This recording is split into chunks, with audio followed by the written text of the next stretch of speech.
special budget, workshop meeting scheduled August 15th for 6 p.m. Being called to order at 6:02 p.m. Any citizen comments? Okay. Action items, review, discussion, possible action on the 2022-2023 general fund and water and sewer fund budgets for property tax rate for 2023. I'm going to repeat this for those of you who may not have been here last week. When we were looking at the numbers, there was something about what I was seeing. I couldn't quantify it, but I knew something was wrong. And we went through the formulas and looked at them, still couldn't isolate it, so we got back to Ms. Ruth Nash, who had originally created this spreadsheet for us. And we sent her the information, kind of told her what our suspicions were. She looked at it, got back with us, says, yes, I'm seeing some things too that I think need to be updated or changed. She's gonna get back with us tomorrow. So all these numbers will be re-plugged in back to those formulas, and we're gonna get a more accurate count. I don't think we're off very much, but we wanna be able to qualify the last meeting. So this is just a discussion tonight. Last week's meetings, for those of you who weren't here, we were just looking at numbers, trying to calculate and making observations on what we thought the budget would be affected by via the issue of inflation, and increase some of those areas like electricity, fuel, and a few others. Again, it's a working budget time. Nothing's been voted on. We're just looking at numbers, trying to see where we are. So that's where this discussion is going to pick up tonight. Ms. Tina, why don't you describe the two folders of paper that you've given us? Okay, basically it's the same information, just presented two different ways. We've got one report that shows a profit and loss previous year comparison. I did extend, I'm trying to get as much actual true data to date, so I ran numbers today, and the reports that y'all are looking at, even though the original packet that we have gave us a 9-month recap, since our situation is so delicate and everything keeps going up, I'm trying to get as close to accurate numbers as I can, so I reran this report today. Which one? Both of these reports, like I said, these were all run today. Okay. The only thing that is not included on this is a few deposits that I have to make on the water and sewer, because I've got to do the month-end closeout for July still.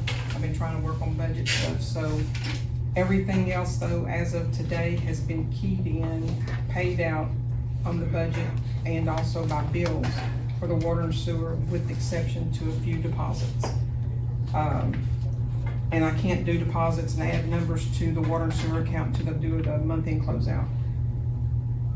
With that being said, like I said, you've got two reports. One of them's a profit loss previous year comparison. I did carry that from October 1, 21 all the way through August the 15th of 22, and compared that to the same dates from 20 to 21. And then the other one is a profit loss budget versus actual. That's using our budget numbers from last year and comparing them to our actual numbers currently. Shane and I met some today and discussed some of the numbers. Do you want me to continue and just go forward? Go forward. Of course, the dollar amount of your water and sewer is going to go up on your items 4,000, 4,001. Those dollar amount will increase based on my deposits that I have on my desk, plus this next month. So I would expect those values to go up approximately 80,000 for water, maybe not quite that much. With the way it's broken down here, I can't tell you specifically on how much it's going to be per unit, but based upon what we normally get in. Let's see here if it's going to let me.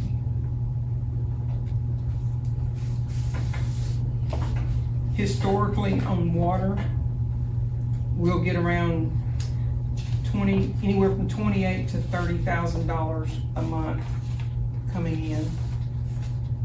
So we could add that for the month of July, which like I said is not added in here, and also we could probably add it for the month of August, which would not, and then September probably about the same too, so that would possibly help us on the sewer.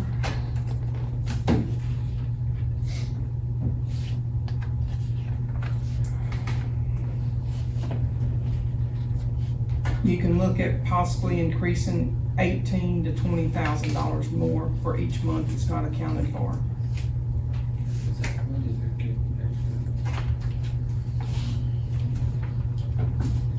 I'm sorry, so maybe everything was on. 18 to 20K for each month. Okay.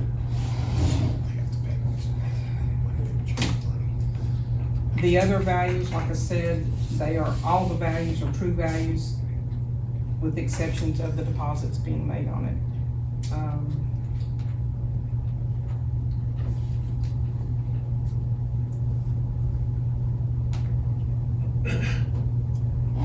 It's gonna be hard to predict on penalties on the individual items. I'm not gonna go through each one of them if y'all have any questions on them, but, because I don't want it to drag out to be too long, but you can see on each one of the items pretty much that we've had an increase over what our budget was because we have not, it's kind of hard to budget for it last year. Our cutoffs have increased because we've had a lot of people moving in and out, so therefore our cutoff revenue has increased some, which is, with it being revenue is great, but it's unfortunate people move in and out. The one thing that I noticed that was lower, the new connection fees. We're not having a whole lot of new connections. You would think with you having cutoffs that you would, but a lot of times they're just transferring over from one account to another.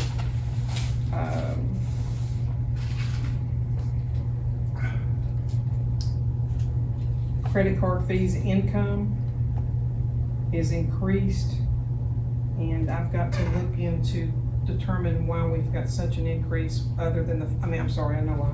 We have the credit card fees coming in for, it was put into play last year some, or in 2020 some, but they, due to COVID, they discontinued it and we reactivated it to where, because we get billed for credit card usage, so we had to pass that on to the customers to bill them for credit card usage to us as well.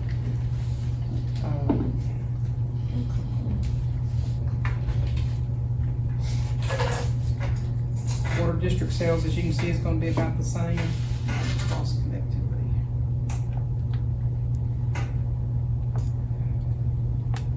The CDBG funds that's identified there, that is gonna be ARPA funds that we are utilizing. We had the,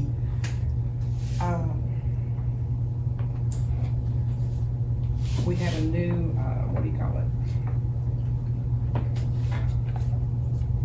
Main put in down the roadway down here, manhole. We had to have a new manhole put in, and that was paid for with ARPA funds.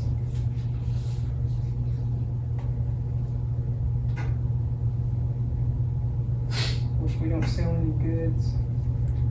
And if you'll notice, compared to the budget, we've gotten that dollar amount from ARPA. We have not spent all of it yet. We do have another expense that'll be coming up on that, but it's just not been paid yet to come out of that budget.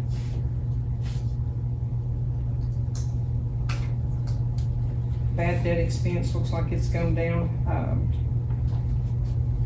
The bond expense, those are just monthly bills that we had to pay in for our USDA bond, the interest and all that kind of stuff. It's just, we take out of one account and put into another, so that way when we ever have the USDA payment that's due, we've got the funds to pay for it with.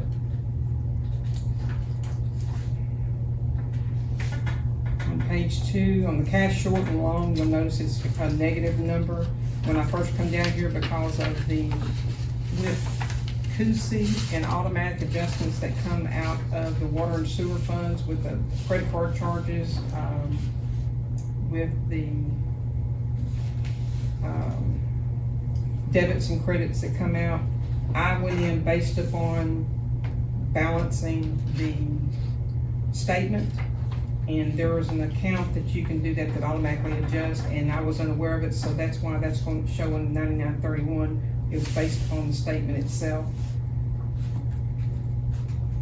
And since then, we've got that account identified where we can plug the numbers into it directly.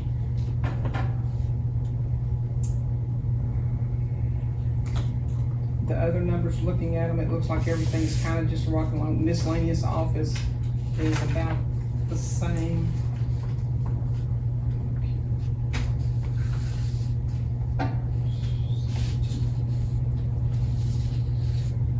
Pretty much, Shane and I discussed these numbers, and the only thing that we started tweaking and discussing tweaks of numbers when you get down to account 6310, when it talks about the gasoline and fuel. He suggested increasing that up to 20% because of the fuel cost and the prices that we have now. And if we were to do that, that 17,770.06 would increase up to 21,324.06. The John Deere backhoe, we have not had as much expenditures on it yet, but we need to probably consider keeping it close to what we did last year of about 8,000. Because we know that we're gonna have to have tires for it. We know that we're gonna have to have some repairs on it. We got a joystick that's out on it, which is gonna be about $2,500 that we know of. Last year's price, it could be even higher than that this year.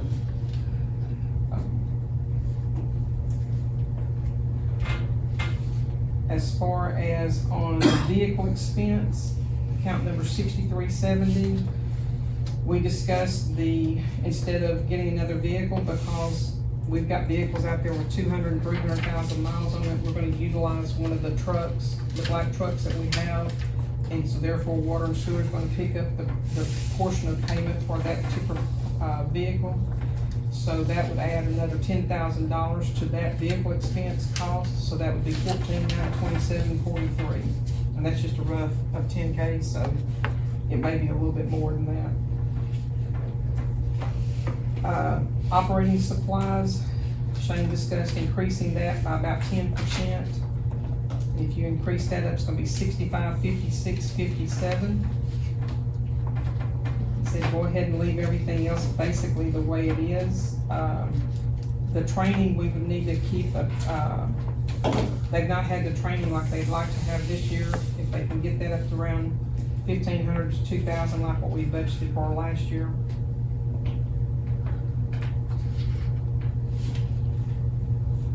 The uniform laundering expense, one of the things that they were talking about, they would hope to be able to purchase some shirts for the workers, because we've got different workers now, and if they come up in a vehicle that doesn't have the city logo on the side of the vehicle, they'd like for them to be able to have a work shirt on. So he said to leave that number about where it's at, but that's not including any cost of shirts.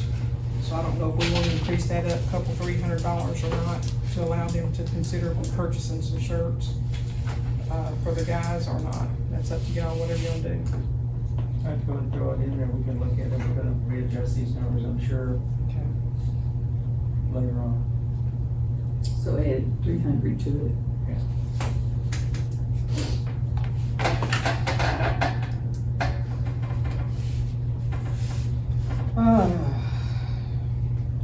The other numbers,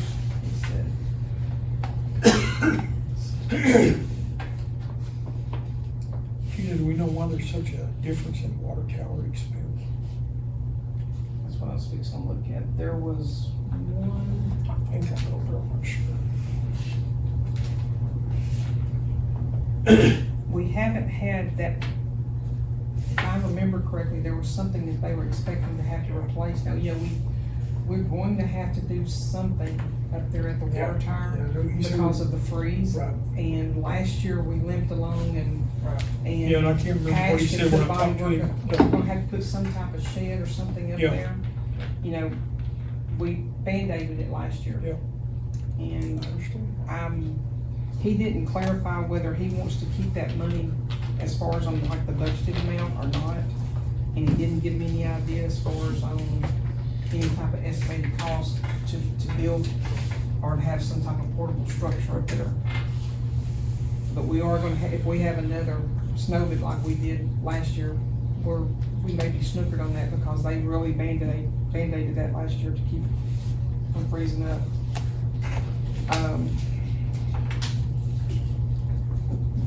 You know, the previous, if you look historic, let's see.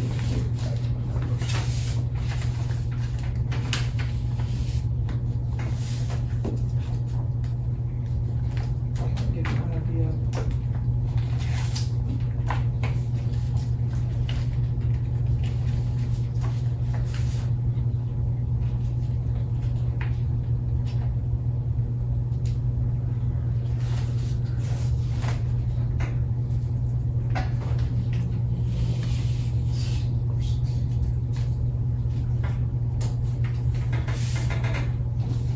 Based upon what I'm looking at historically, we didn't have high numbers in anywhere from 19 up to 21.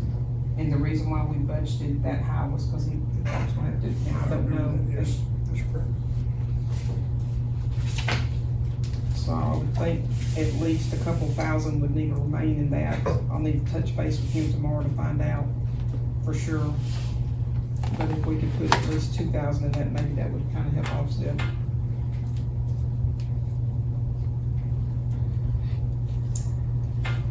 Lift station alarms were a little bit higher than what we were budgeted for. That's because of, I think it's because of the weather.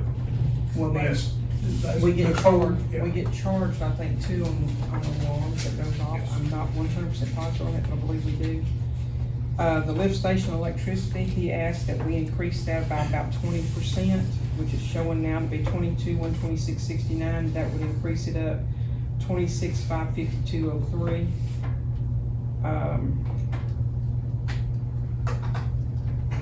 There's one of these we were talking about equivalent versus.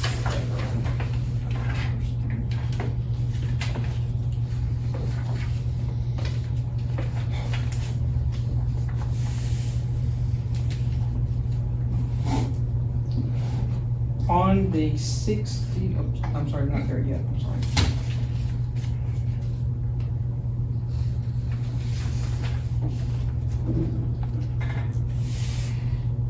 The bonds on 6505 on the next page,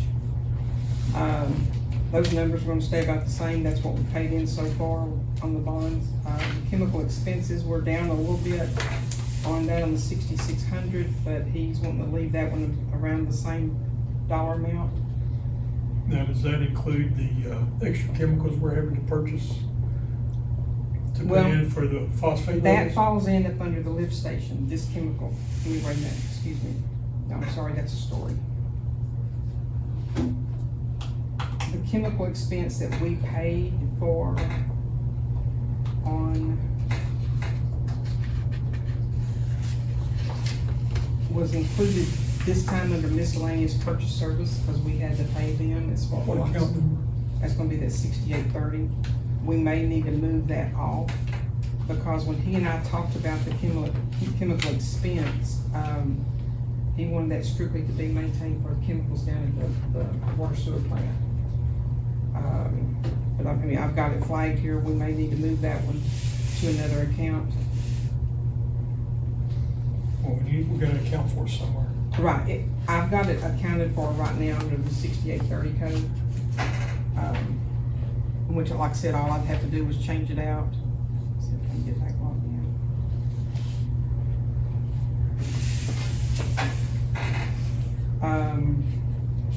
And speaking of the 6830 code, that 16,731 right now, that includes around 8,000 for the audit, for the water and sewer portion of the audit. And it also includes the 2,500 for the FOS. For the water, I'm sorry? For the FOS. It's included, like I said, in that number right now, because it's a miscellaneous for purchase. If we need to back that out and put it into another chemical, we can. We just, at the time when it came in, that's what he and I discussed, to put it there. We can change it. We're gonna have to get a new auditor for next year, so I don't know what that's gonna cost us. So we basically, that figure, the reason why it's so high, that's inclusive of the audit fee from this year. And, hopefully it's gonna be around the same price next year, if not cheaper, but, you know, we don't know depending upon who we get. The sewage effluent sample testing and the water sampling testing, those numbers were flip-flopped. I think on our previous budget, they're corrected now. If you'll notice, if you look in the budget column, they show to have a lower number on 6840 versus the 6860 on the budget, and our actual is showing just higher numbers, just opposite of each other.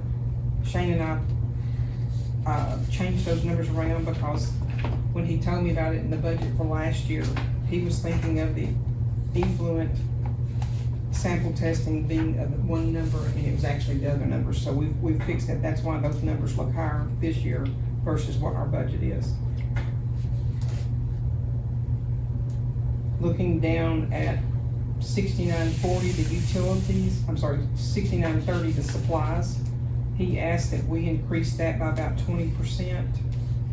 Right now it's 2417, and that would increase it to 2457.49. So what? Which one? 20%'s gonna be more than, Which one? It's 69 what? 6930. Okay. And increase it by how much? $483. Okay, hang on, what is this? It's gonna be $29.40.89.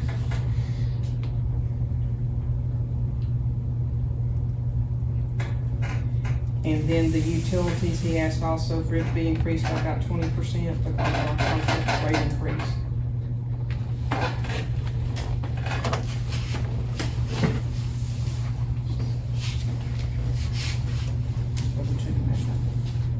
Which would be 16,909.88.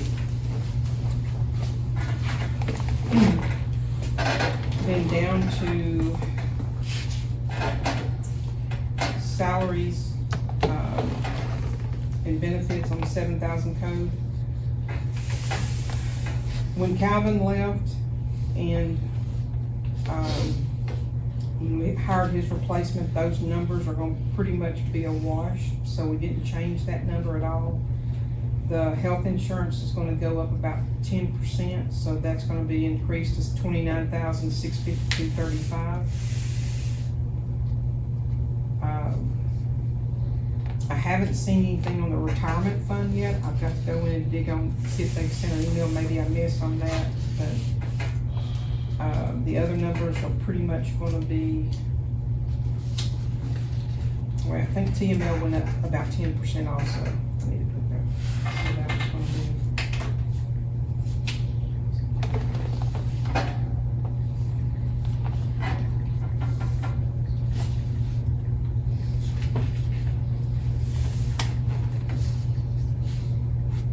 I know we had talked about this earlier in the year.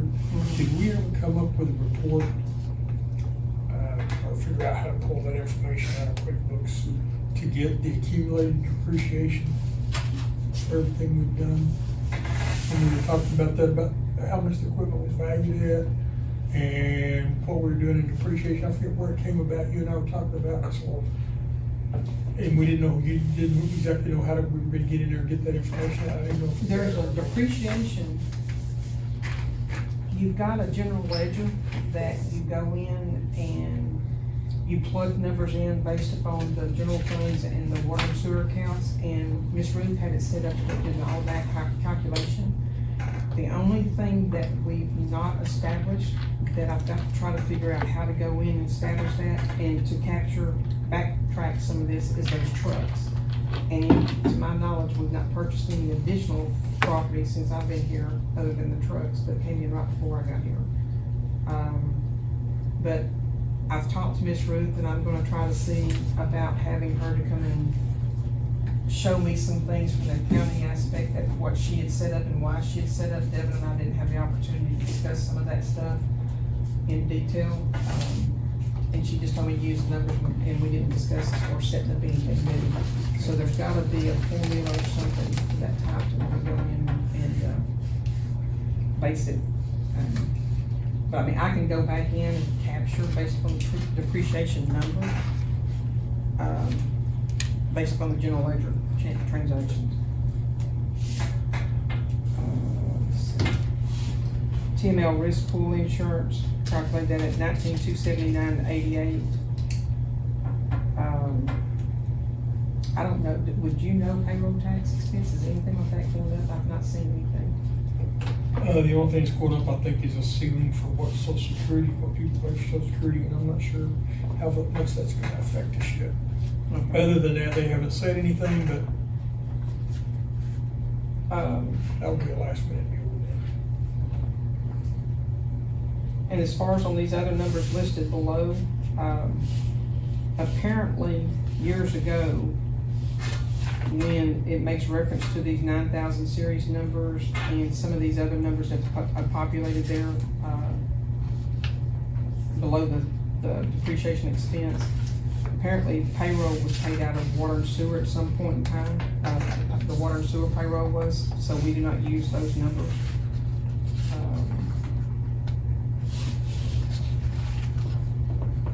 The transfer from water and sewer is gonna, my computer's not up right now, so that's gonna probably include the fees from reimbursement to general fund for water and sewer payroll, because all of it comes out of the general fund, and then the water and sewer department pays the general fund account back.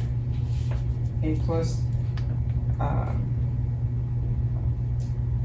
believe it's the garbage that comes out there too that has to be refunded back to general fund. I believe that's correct. But that goes through the numbers pretty much on water and sewer.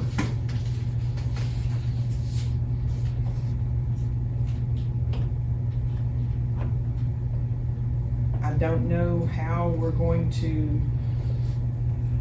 it's sure gonna be a booger trying to figure out how to estimate on these numbers.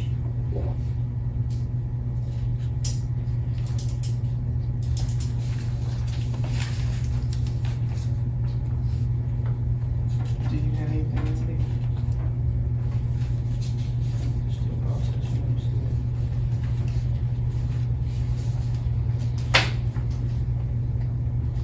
We don't have any of the options calculated in your compensation right now. This is just baseline. We haven't calculated any options on that. No, and that's, and you know, I mean, the water and sewer is kind of like the general fund. It is what it is. I mean, we've got these numbers coming in. I mean, you know, we try to cut back. We've had the guys trying to cut costs as much as they can. They don't go and buy anything that they just don't have to have. Just like we talked about last week about like the tractor. It's something we're gonna have to do something with. No differently than like having to buy tires for the backhoe. The backhoe has got some bad tires on it, and those things aren't cheap to buy them.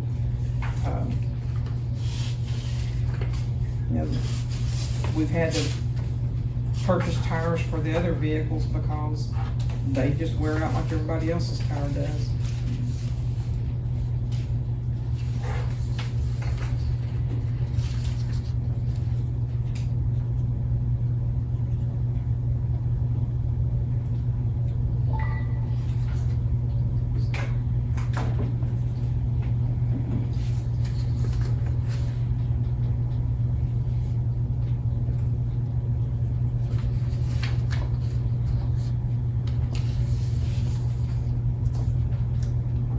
If y'all wanna go in and discuss those numbers on the, I mean, since we're here, I mean, unless y'all got some other additional numbers y'all wanna change on this water and sewer.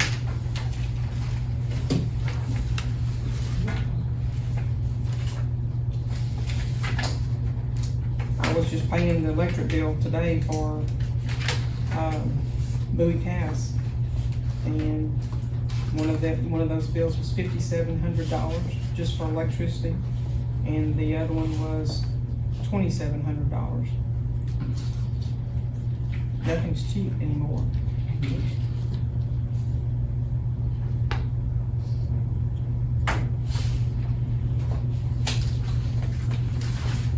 And I have contacted Bowie Cast before as far as like on the LED lights and stuff like that being better lights, which they'd be great on the roads and highway and stuff, but you're gonna have to pay to have them converted over. And they're not necessarily wanting to do that right yet until they utilize some of the old halogen lights or whatever they're called, the lights that they've got, because they've got an abundance of those right now. I wouldn't want to do it either if I charge more for it. They give any, figures on that? You know, I stopped a guy out here one day, was talking to him, and I was like, hey, what would it take? And he's like, well, we're not really doing that right now, unless they're putting up new poles and stuff like that, and new lights in an area, and then they want to charge you more. But it would have to be, I would think, a little bit more energy efficient to go with LED versus these old ones that we've got. Do you want to go through some of those salaries? Yeah.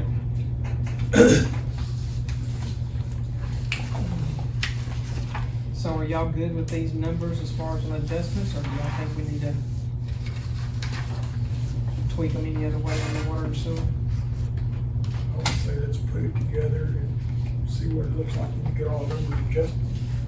And then we get, re-put it out and look at it again, just to be sure that it's more back. That's what I would like to see. Okay, so like on y'all's first package that y'all were getting the first one,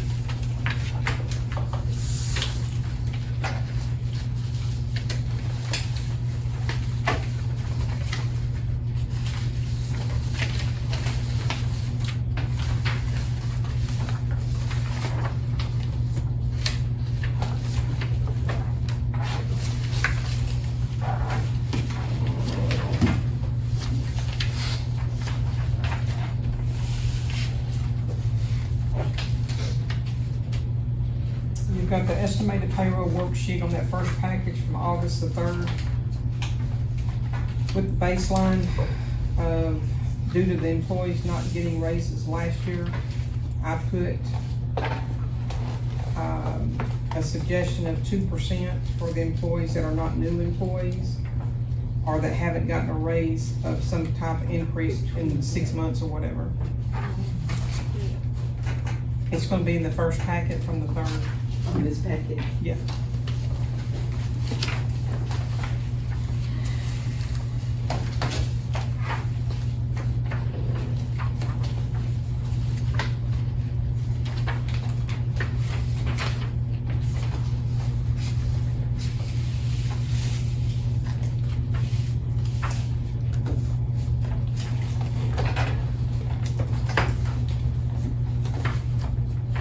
Okay. There was the original option, and there was an option 1 that was included in that package, and the mayor asked me to run another couple of options, increasing the dollar amount up as far as on percentage.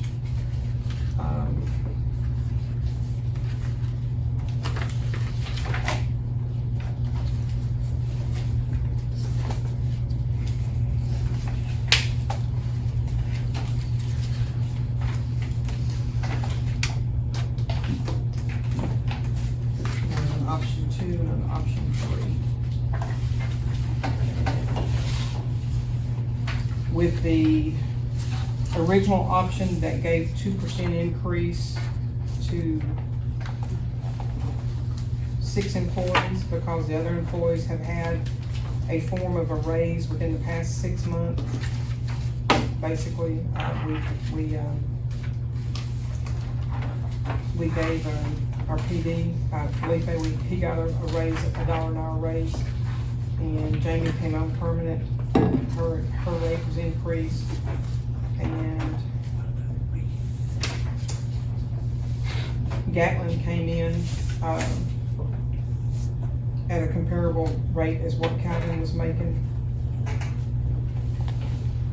And TJ was the same. I did not include a rate increase for those guys. If y'all want me to correct that and change that, I can. but, based upon those employees coming in within, say, the last 6 months, I didn't feel that we needed to put a raised rate on them because they came in pretty much, we paid for the experience when we hired them. And I just, included Shane with a raise, one of the conversations we had, and he didn't want to get a raise, he wanted his men to get the raise. He said that he would decline the raise if his guys could get some money. He's mostly concerned about Paul, keeping Paul, because Paul has had other offers. And Paul likes it over here, he'd like to stay here. He also made reference to, Jerry, which is identified as part-time public works, trying to give him a raise because those guys, they're out there in the heat of the day slaving, filling holes with dirt and, coal mix and cutting trees and stuff, and I know that's part of their job, but you can't find anybody right now for $12 an hour. A 2% raise is $1,200 for the top employee and a $600 raise for the lowest paid employee, so.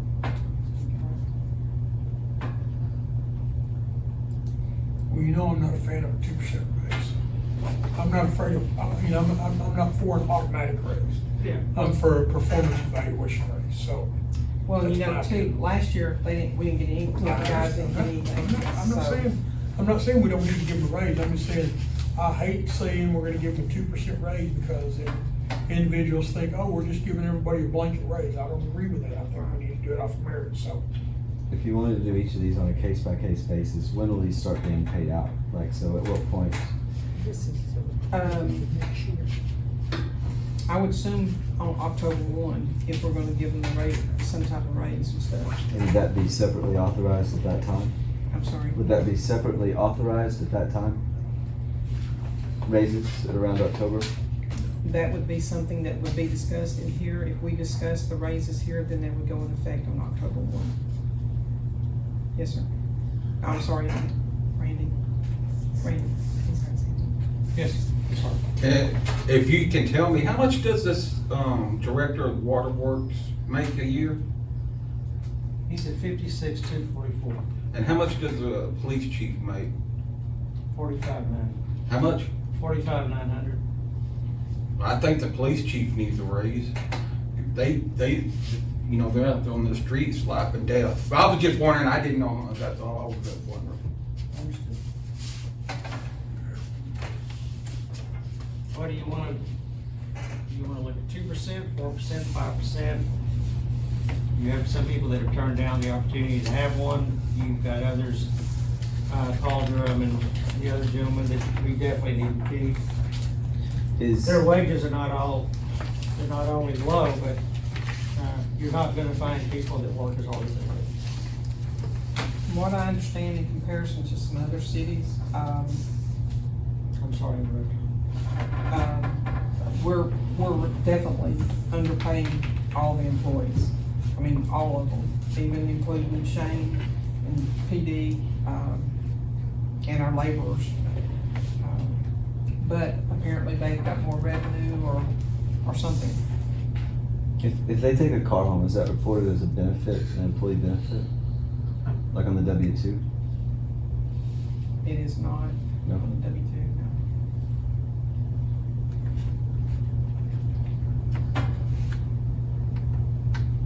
Do you think it should be part of their salary?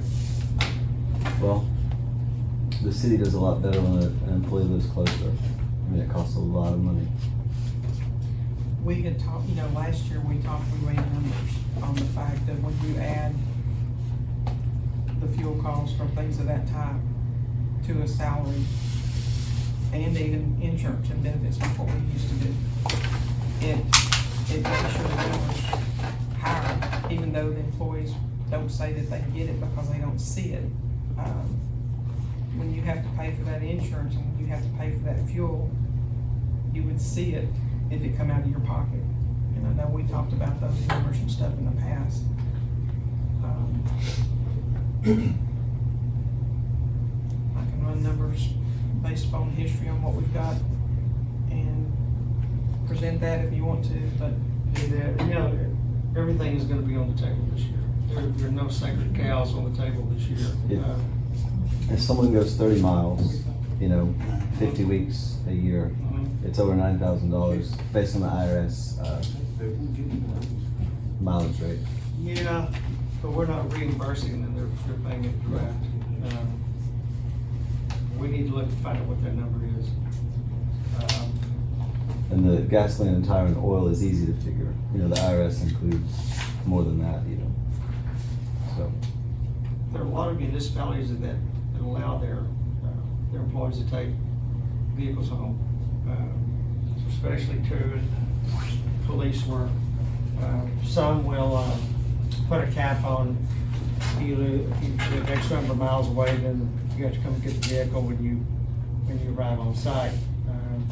and I believe that there's some sort of IRS exception on police cars, like it's considered their office all the time, no matter what. so do you want me to do a recap on this, on the fuel costs, or do you want to include insurance as well on everybody? On the Shreveport police officers. That's gonna be our county outlay, so put it on. In Shreveport mostly, I assume, it's big. Yep. Yeah, all police You remember officers we brought in this Shreveport up carry last their year. own. I know.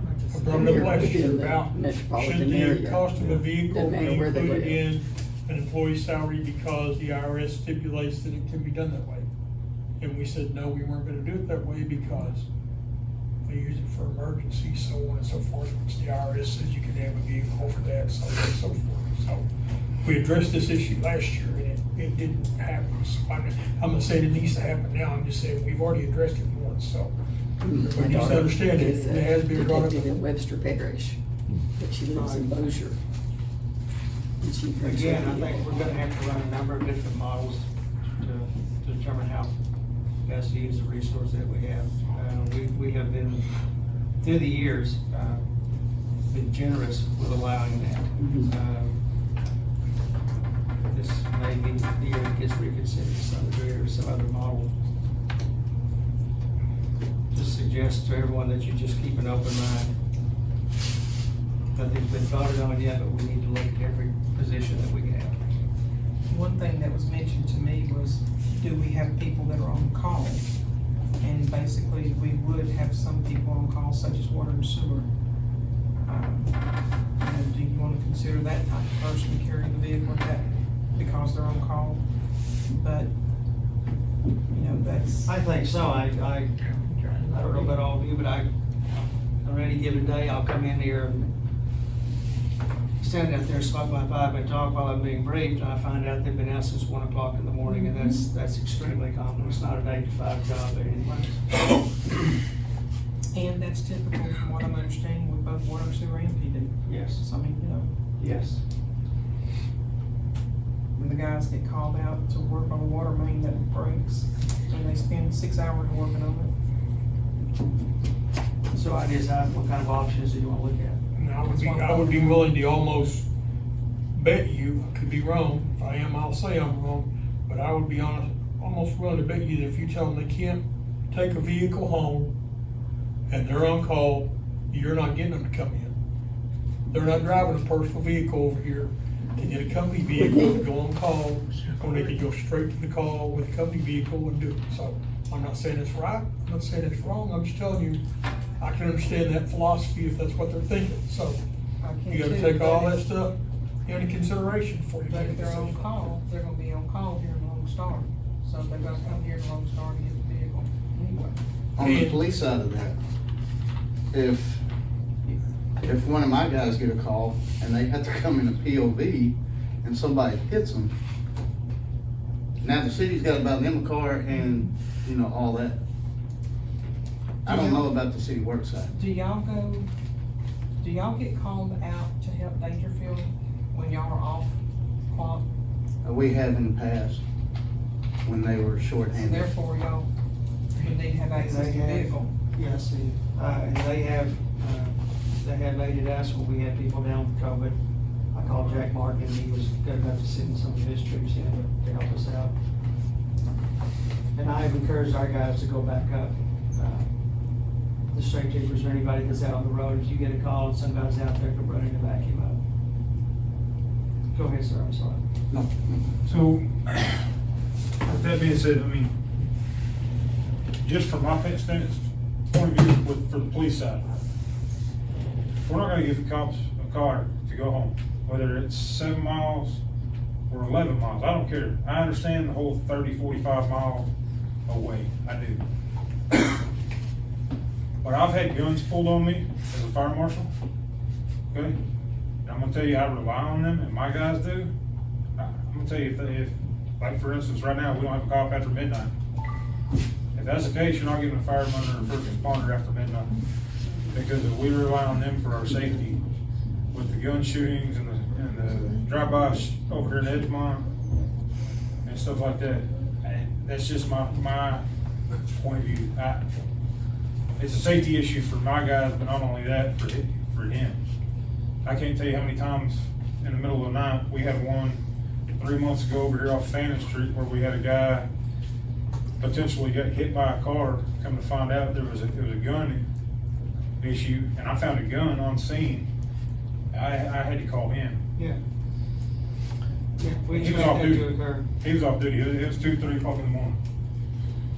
That's just my thing, but I'm telling you right now, they don't have a car to come respond for me. I'm not going out after midnight. It's a safety issue for my guys. I mean, we're all volunteers.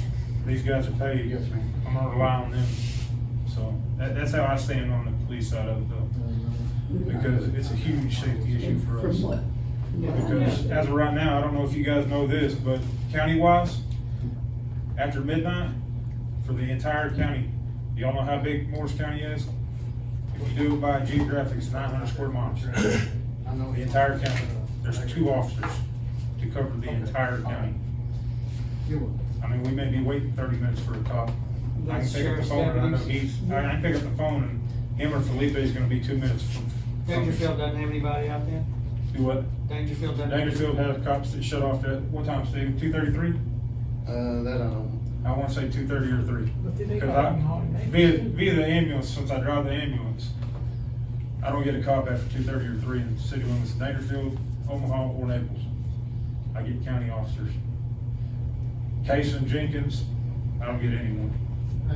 And we've been called, I mean, there's multiple times that we were called on an ambulance call that I have to, what we call is we stand by, out of sight, out of mind with my thought.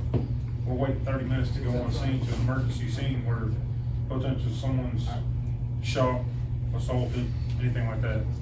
I know here in town, I can pick up the phone for an off-duty officer and Steve will be there in about 2.5 minutes. I mean, it's just my standpoint, but I wanted to throw my 2 cents in on that because it's a huge safety issue for our citizens and us. Being a previous EMT, I know of times when I've had to go out and have to have a PD. Yeah. And you don't get a PD coming up in a personal vehicle.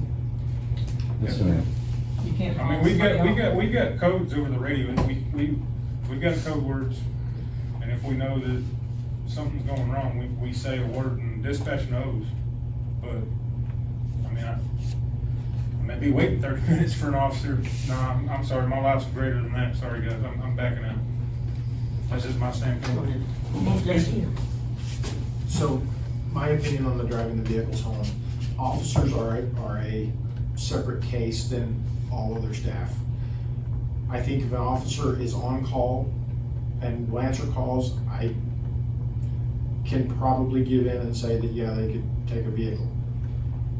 Anybody else, for instance, water sewer, when I asked them previously, a couple of years ago, and I said, because they wanted to take a vehicle home, and I said, what is special about that vehicle that makes it usable in a water emergency? And they said, nothing. So only if the vehicle has something about it that makes it a value for them to get there sooner would I even personally consider allowing them to take that vehicle home.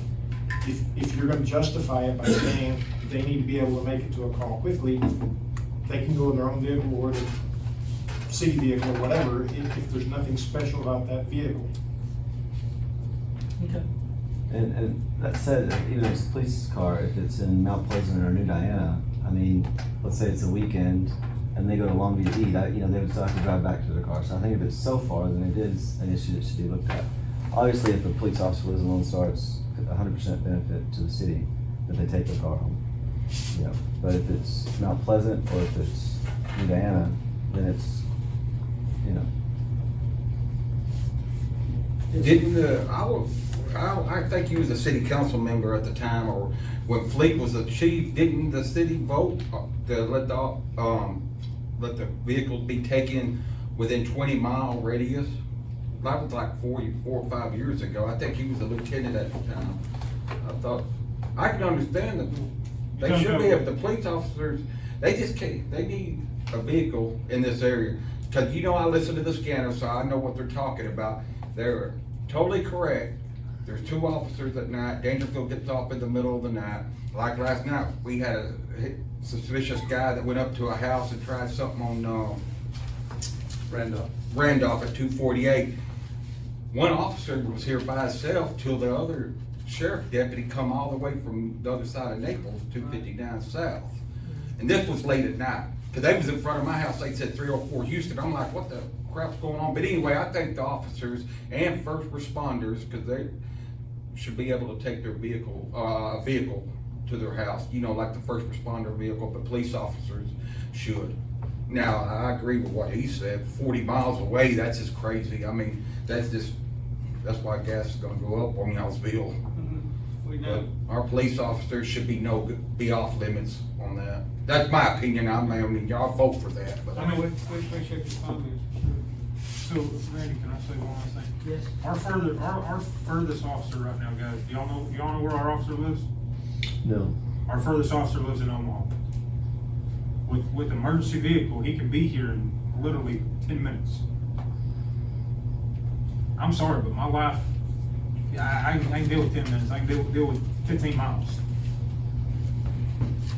I mean, this is, you can ask Steven, how many times has Felipe called me because there's no been, for instance, he may be at his part-time job or one of the other guys. I've had to go help back Felipe up on a police call. Me as a assistant fire chief, that's ridiculous. So what I'm hearing is that, the police are carte blanche as far as taking vehicles home, so they can respond quickly. Yeah, I I believe mean, they should have that. I've got Steve. Mayor, But there's a- I know where Cody's coming from though. If, Mount Pleasant, that is kind of ridiculous. Yeah. New Diana, I think, Rathburn. yeah, Stephen lived in New Diana, but he's no longer here. Right. I think if we set a new president, hey, you gotta live within Morris County, or, you don't get on the police side of it. Cause, I agree with Cody on that. I mean, if you live in Mount Pleasant, that's definitely way too far. Yeah. And, working at Dillard's, driving to New Diana back and forth, that's a long way to drive as well. But But in his defense, I have one last thing to say. I'm down with the whole Morris County thing, and here's the reason why. The trail ride that happened out here, I had the first, believe it or not, the first officers that were on scene were Lone Star. I was the first ambulance on scene. distance would be a better thing, because Cass County is just right there, Where, well, there's parts of Cass County that are closer than parts of Morris County, is all You're I'm like saying. on 250. I agree that. As well here's- as, Camp County, somebody could really live in Camp County and be very close theoretically. It should be distance, whatever sort of, not county, barrier. Because the bad thing about it around here is you got, I mean, Miss Tina, you live in East Springs, right? They'll have an officer after 2 a.m. Dangerfield doesn't have an officer after 2:30, 3 o'clock in the morning. I think it's stupid. I think we all should have officers after midnight, because it's my safety. We're working. I know you're working on it, but it's a safety issue is all I'm saying. If they're working private security though, what do they do with the car? How does the car work They on don't that? take it with them. They don't take it with them? No, we drive our POVs for security, unless it's in the city limits of Lone Star. Well, if someone lives a good way away, do they come into Lone Star in the city car and work private security and then go? If it's in the city limits of Lone Star, yes. Cause if something happens, they have to detain somebody, we're done No, detain them in our car. I think the question is, let's say for an example, they lived in Omaha, okay? And they were working security in Lone Star. Do they bring their police vehicle to work security? Yes. And then go back? Yes, And what's the need behind that? If they're working private security for someone else? if they detain somebody while they're working security within the city limits of Lone Star, I don't wanna put anybody in the backseat of my private vehicle where I'm putting my grandbaby. i.e. if you're working security and with them all on Longview Police. We detain them and they call Longview. Yeah. Well, why don't we look at, as a model, particular mileage parameter? And that just needs to be covered. If you hire an officer, he lives in Mount Pleasant, he's gonna be driving back and forth in his own vehicle unless he moves closer. Christopher, I think your point of, public works people is well taken. Shane, we're here, we could get a little more information from him, but I think you're accurate in your description. Think about, snow that Calvin was here, if I remember. Well, I think if you have, I think if you have inclement weather that's coming in, it would be advantageous for those people that have the vehicles and some tools or whatever they need, that's the exception. But I'm just talking about the general rule. So We you can always need make to- an exception if we have to. So depending upon what information you get from Shane and those guys on justification or not justification, you need to outline a policy, document it, and make sure everybody is aware of it. Right. Because you don't need somebody coming and saying it's not documented, or you didn't tell me that. It needs to be gone over with everybody, especially when we have a new hire. So there's nobody that says, you didn't tell me, or I don't know. And they should have to sign that and keep it, either in the city's, keep it in a file somewhere. So if it ever comes up, you can say, here it is, you signed it, this is what the deal is. But I think, and I'm not defending anybody, I'm just saying, before we make any kind of decision on public works, I would think we would need Shane here to explain to us his side of it versus the other side of it, to get an accurate picture to see which way we need to I agree. go. I agree. That's just We're all I'll say. We're just exploring ideas right now. We're thinking out of the box more than we have before. We're gonna have to this year. Now, on the other side of that, I'll give you a prime example. My son-in-law works for ASCO, he's based in Tyler. He drives a service truck home every day. Because if they call him and he has to go somewhere north or whatever, he doesn't have to drive all the way to Tyler to get that service truck to drive back to do it. But they charge him, I think it's $125 a week to do that. He pays for that. They put it on his W-2 form. So, I mean, it works both ways. I've done taxes for years and years and years now. I see it happen both ways. So, that's what I'm saying. We just need to make sure we make the best decision for the city and make sure that, my fear is, and maybe it's baseless, but my fear is, what's gonna happen if they come in and say, okay, I'm not taking a vehicle home, but you're not gonna find me and call me out. I mean, you gotta understand that. So, I'm just saying, be ready for both of those sides whenever it comes up, so. But I'm open to anything, I'm not. Well, pretty much our water and sewer guys either live in Dangerfield or Lone Star, with exception to Shane.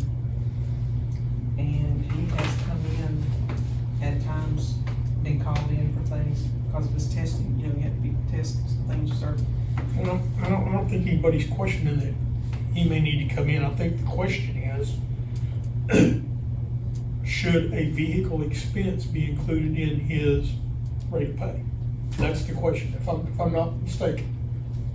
And that's the decision we have to make, because that determination, one way or another, when you make that, plays into the fact of, well, should he get a raise? Or since he's making this, and you add the vehicle cost in there, and it bumps his raise up by $9,000, so he's making 65. I mean, how does that work? So You know, that has a positive and a negative effect. I'm just saying you need to be aware to address all that when that comes up, because it's just gonna work. The unfortunate thing that I've seen in any municipality, in most municipalities, they allow their employees to take vehicles home for whatever their protocol and procedures are. I know Hugh Springs does. And I know years ago, they had an issue also with a policeman driving a vehicle to Longview for personal business, having his family in it. You know, every municipality has a problem at times with someone bending that rule a little bit further than what's intended to be done. But,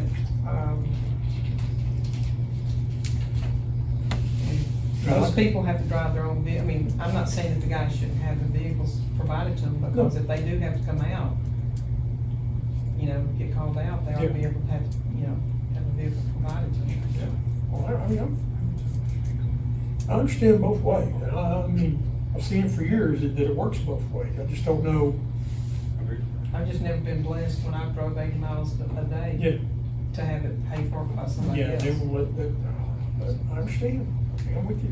And the difference in employees that live close and far away, it's become more expensive because of gas prices than it was in the past.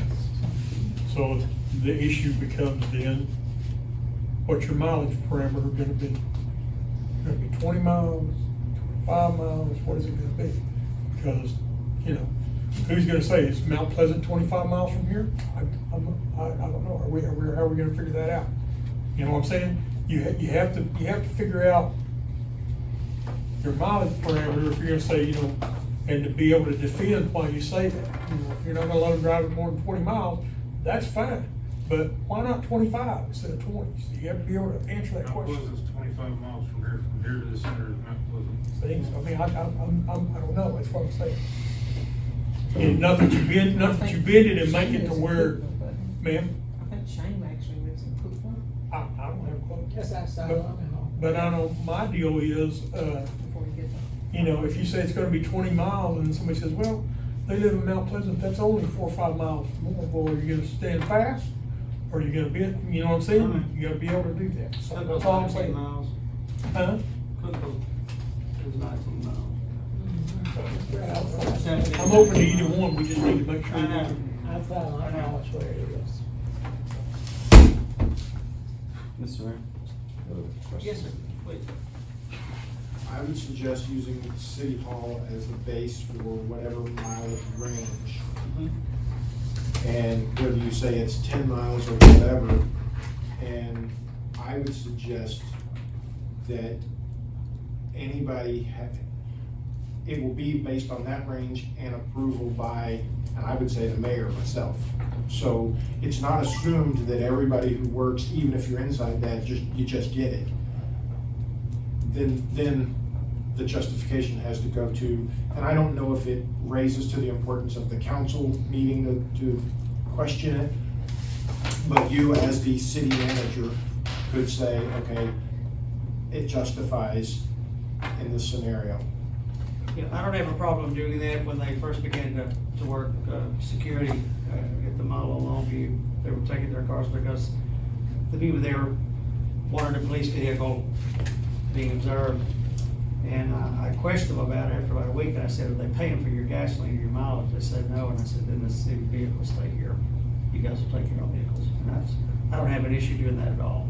I have personally seen a Lone Star vehicle in New Diana, or Diana. That's,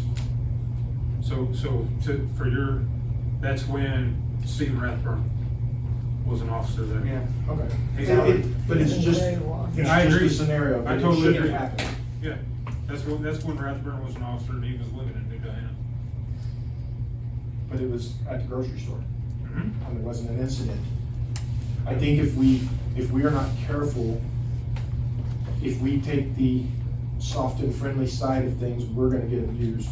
When I say we, I mean we, the taxpayer, because we're gonna be footing the bill for private use. They are not to use them for private use. And if I find out about it, I'll correct it. Well, and I've said for years, my personal opinion is we should have GPS tracking on all city vehicles. It's not expensive. you have that on Cop Sync. Yeah.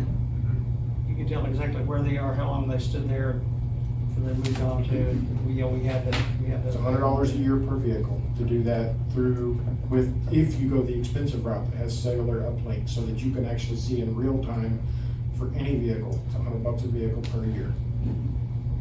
That's not an expense that I would bat an eye at to keep honest people honest, and for their protection, if there's ever a question where they're at, we can defend them.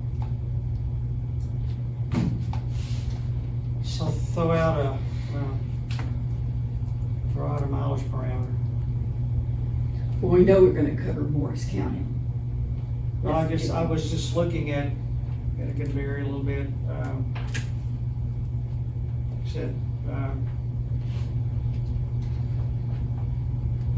Mount Pleasant's 18 to 20 miles away, depending on where it tags out at. Omaha is 17. Somebody pull up Naples, see what it is.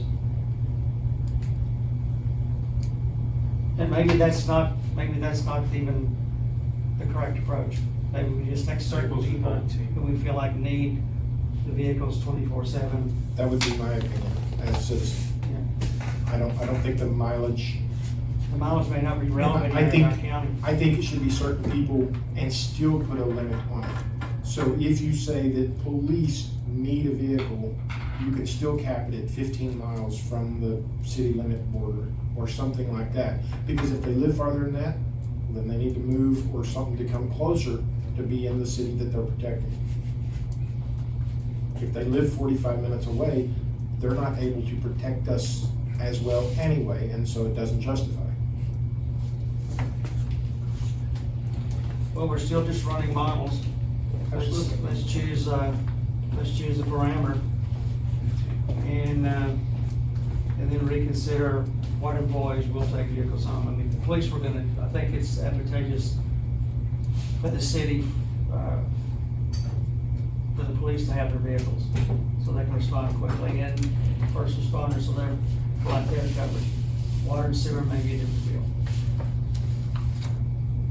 Well, if you consider water and sewer on who's on call, you know, that would be fair to me for them to be able to take a vehicle when they're on call, because they're gonna get called out, possibly. And instead of having like a hard and fast, say 15 miles, you could have within the city limits, of course, and without, or outside the city limits is prorated by how far you go. You have to pay a fee, like you mentioned. So you would help cover some of the costs of the vehicle, and it would be, How would you suggest that they pay a fee? well, like you In what mentioned. rate? Well, you come up with a rate, whether, Maybe deduct it from payroll or something like that, so that it would then be figured into, if they wanna live 1 mile out, so it's not all or nothing. So if they're 1 mile within some arbitrary limit, 14 miles away versus 16 miles away, 100% pay versus 0%, or 100% car benefit versus 0, then it's variable to the extent that they live far away. we'll throw something out to think about. My question is, who's gonna calculate that? I was fixing to say where I worked at before, Dycall. You turned in disagree, mileage but I think report it's, weekly. And we had to account for those miles, even though we were within a 5,000 acre plant. We had to account for those miles, because those guys could actually go outside of the plant as well. So they had a mileage report that they had to fill out weekly to identify. And That's based it. upon GPS would cover that. Yeah, I wonder Miss what, Tina, what, is that like what I'm doing now to my fire guys? Is that what you're asking? what's that? The mileage report? Are y'all doing a mileage report? Yeah, I sent you, for instance, I sent you the one for last year on it. Oh, yeah. Well, we did, I'm just throwing a scenario out there. If we're gonna try to capture a different model as far as on trying to offset some of our expenses on fuel, where we were at before, you filled out this mileage report stating, okay, I had 200 miles this week on my vehicle. Can I show you, can I grab something out of the office or show you? And if you calculate it out, well, if you were going back and forth to work, I mean, cause as many times as people go around in town here, if they get called out, you can put 20, 30 miles a day on that vehicle and not even think about it. I don't know if the GPS tracking systems would be able to just easily show miles inside the city limits and miles outside the city limits, so, if, you know, if it's like the IRS, we have a I mileage don't know if rate, it provides that kind of detail or not. I don't either. Go ahead. I can answer that. Yes, it provides, you can do geofencing. So I bought this device for my car when my daughters were teenagers. You could geofence and say, send me a text message if they leave this radius of my house.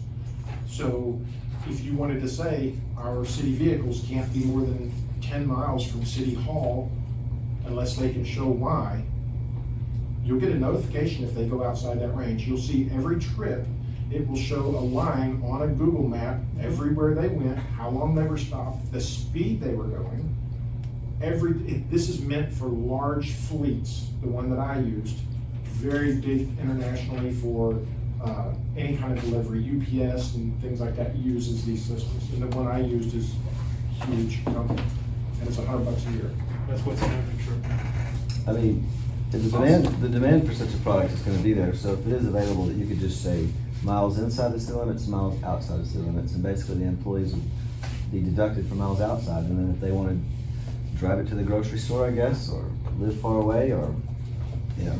I don't, if they're using it for personal use, then we have liabilities, Yeah, we do. insurance and other things. I say no personal use, period. Because our insurance doesn't cover Paying that. for it or not. Yeah, our insurance doesn't cover that. I just think we need to vastly limit who can take a vehicle, and then we need to track those that do use the vehicles.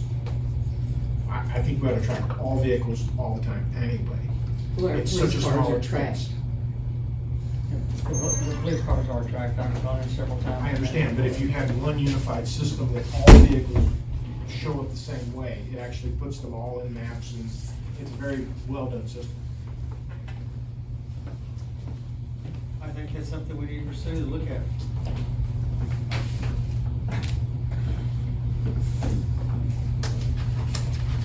Would you give us the information on this system? I'm not familiar with If it. you want to write down gpsit.com. Say it again, gpsit.com. Keith. IT? Yes. It's $150 the first year, which covers the equipment. What's for that? And then it's $100 a year to renew it What's for per device, and it's hooked up through cellular, so it works On whose- anywhere and everywhere on Verizon service. Not police? But you don't have to pay the cell bill, that's included in the fee. Hey, you can't put a GPS on our vehicle.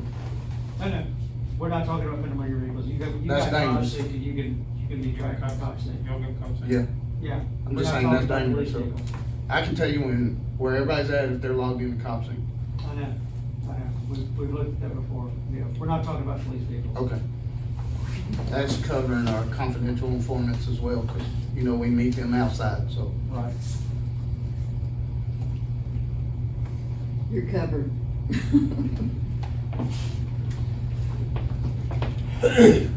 So let's go back. I would guess that the next thing we need to do in that respect is have Shane come in here at the next meeting and try to tell us, number one, why they need it. You know? Well, if there's not anything on the vehicles, I'm sorry? if there's not anything on the vehicles, they About need, equipment and things that they might use to run. right. If they have to come back here to the warehouse to get whatever supplies they need. You looked at all the individual, gas bills for all the individual employees. What do we gain out of doing this? I know that if someone lives 15, 20 miles away, they're taking a vehicle back and forth all the time, yes, that adds up. But what about guys inside the city limits? If they're coming here, running around town, doing whatever they have Like I to said, do. you can put 15, 20 miles in town, running from one side, as bad as that sounds, it's a little town, you can, because as much as they're out and about. So how are you gonna justify, I mean, you know, it's the distance, you know, and, you know, Calvin, for example, he would have to go to Bailey's and pick up something, cause I asked Shane one day, I'm like, I saw Calvin twice today, I had a meeting in Dangerfield, and he had to go to Bailey's, and I saw them twice going to Bailey's, what's up? He goes, well, they had a problem. They got over there, they had used certain pieces, certain, tools and, parts and stuff. They worked on it and stuff, and then something else broke that wasn't broke originally, so they had to go back over there. So I mean, you figure that's 4 or 5 miles to and from. So, That'll add up. But I mean, I don't know if it's gonna help you. Does it help us with the guys who are running, albeit that they're 2-3 miles away?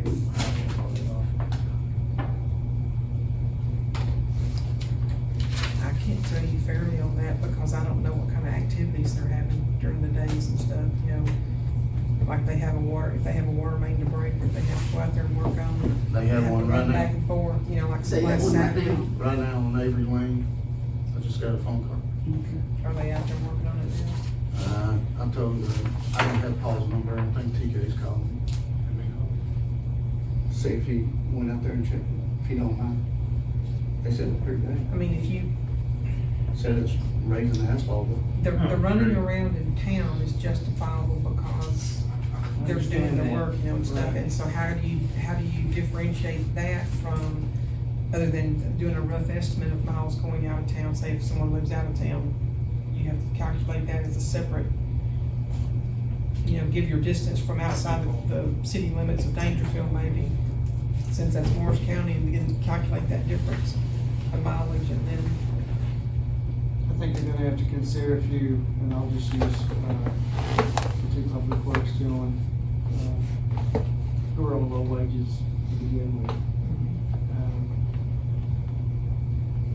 If we were gonna park those trucks and take it away from them, I think you need to give them a Substantial raise. substantial, they need it anyway because we're paying such a low rate anyway. we're paying low rate.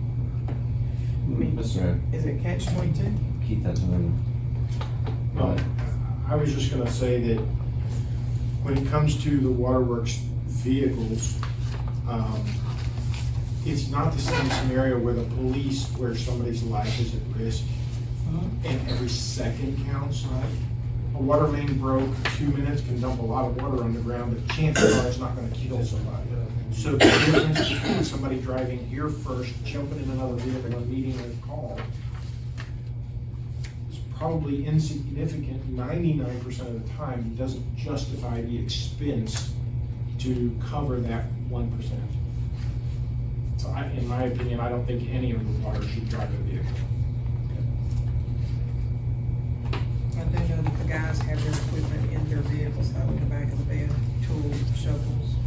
So even if they're on call, they shouldn't have a city vehicle, they should use their own personal vehicles? Come here, get the vehicle. Now, if they get paid overtime, or they, for coming in of an evening, by all means, I don't have a problem at all with that. I know I drove 38 miles each way to work for 9 years, and when I had to go in at the middle of the night, nobody ever paid me anything.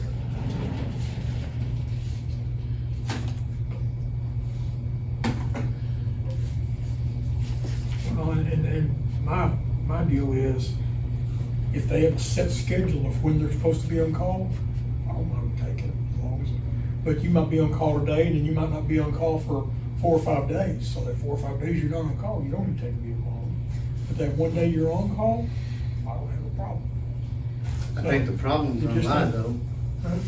You're looking at Paul, he's basically the one on call. And then, Shane's a supervisor, he's on that. He's on call 24/7. But if he's, technically speaking here, if he's on call 24/7, like you are, is he gonna be the one that comes in, or is he gonna call one of his guys to come in? He's gonna call one of his guys. I can't answer that. I'm just throwing it out All there. I can do is answer for myself. Me, I'm going out. What do we do if one of the employees has a vehicle at home and the other one can make the call and they can't? For whatever reason, maybe they're sick and they happen to have a vehicle at home. Does somebody have to drive to their home and get it? Good question. Let's run a model, just as a model. Can I say something that'll be kind of out of the way though? That's kind of unfair that, you don't give a raise to the ones that wouldn't be able to take a car home because they don't live here in Lone Star. That's not fair for me, cause I chose to live here. All we're doing now is just looking at different options, see what our possibilities are. That's all we're doing. We're not voting on anything, we just want to run whatever we can. We're gonna have to, we're gonna have to figure out something to vote on, you know, before, we've got to get this moving down the road. Two I know, I know, We we've gotta got to be be able to- more thorough this year than we ever have. And it's unfortunate, everything we're calculating, we're having to calculate higher because that's how it's running us right now.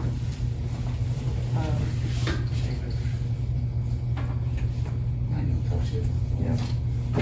When you get good employees to work, to show up every day like we've got now, where we've had some, you know, maybe in the past that didn't, but, you definitely wanna compensate them, but yet, Where does Gatlin live? he lives in Dangerfield. Yeah, live in Dangerfield. And Paul is Lone Star. Yep. Jerry And, lives Sea Springs or? But I don't think he But can Jerry take a don't car get a home vehicle. anyway, he's PT code. He does his own. Lone Star, Oh. TJ's Omaha, where's Felipe live? Dangerfield. Monica is Sea Springs, oh, she's, Karen's Lone Star, Sea Springs, Lone Star. Karen don't get cars though. Yeah. None of us in the office in the front get cars.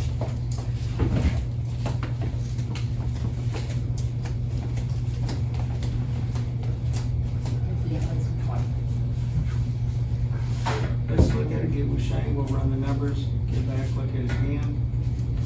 And this thing is gonna be fluid for a few weeks.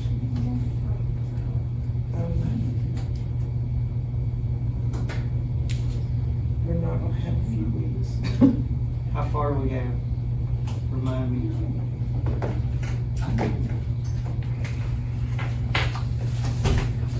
And the question I would ask Shane is, the guys that are on call for, you know, water and sewer, when they get called in at night, do they go straight to the call? You can answer that. I can't answer that because like the water main leak or whatever, I get paged that first. You what? I get paged that first, Uh-huh, fire department gets paged that. uh-huh.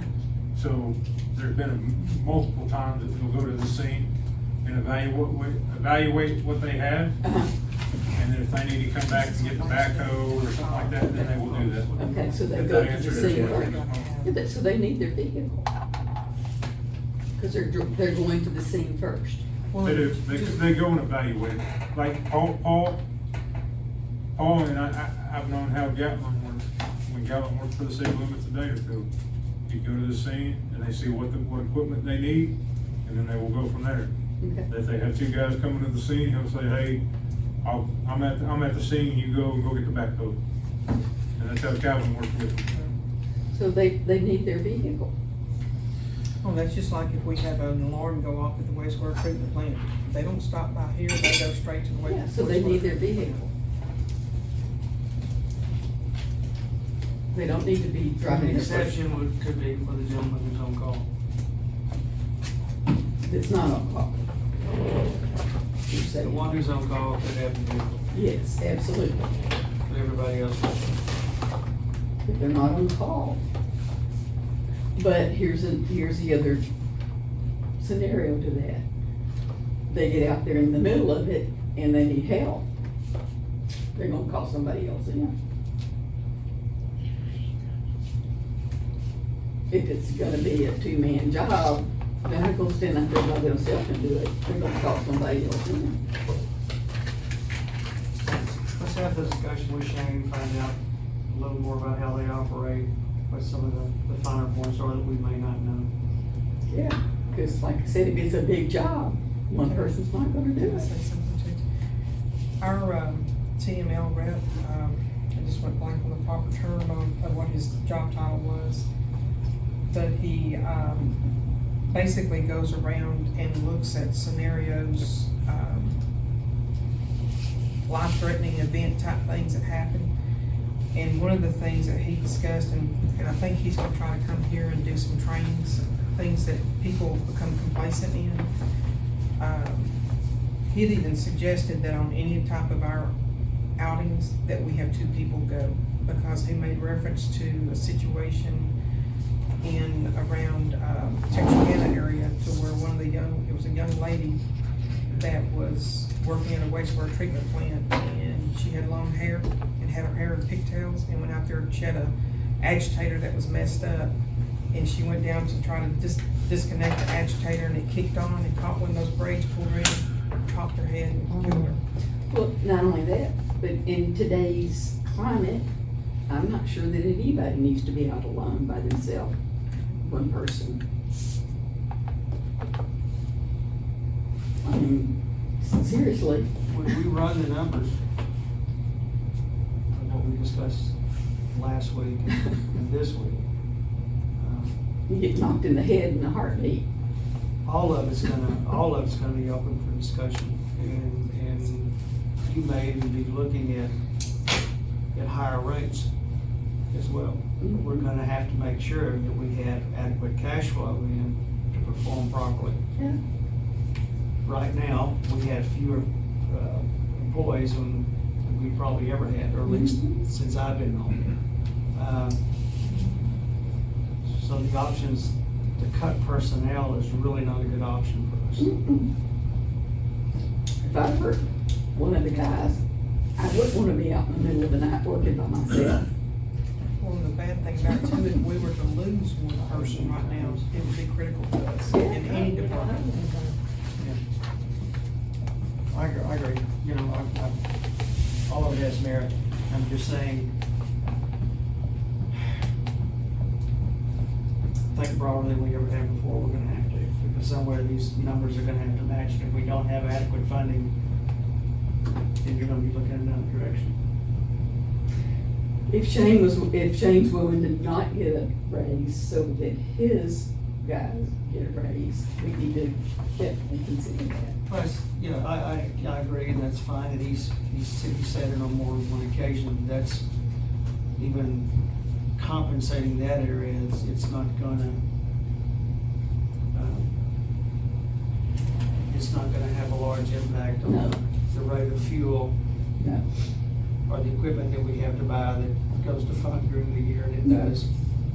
Because it's not gonna be So anything that's where the real significant. burden is gonna be. Yes, sir, do you want to talk? No.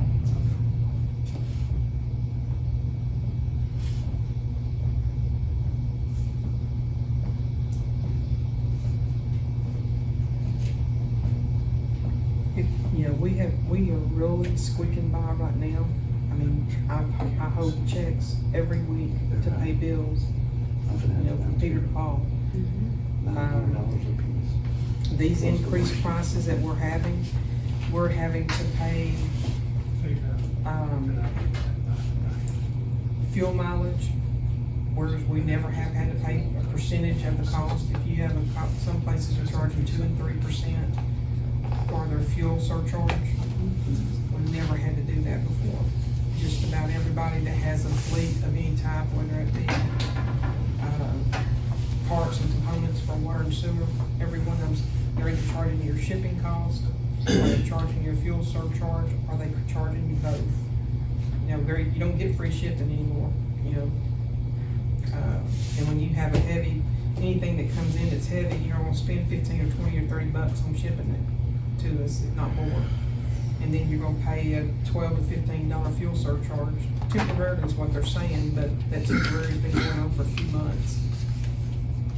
And those are things that we can't budget for, because we didn't foresee them coming. Adding 15 to 20% to the different categories is gonna help at least put us on the correct curve anyway. It may put us on the correct curve, but we gotta have that money off that tree to pay for I it. know. One of the things I don't see on this proposed payroll either, and I know it's coming, is chief's gonna come in and ask for another officer. That's not even on here anywhere. No, when this was done, this was prior.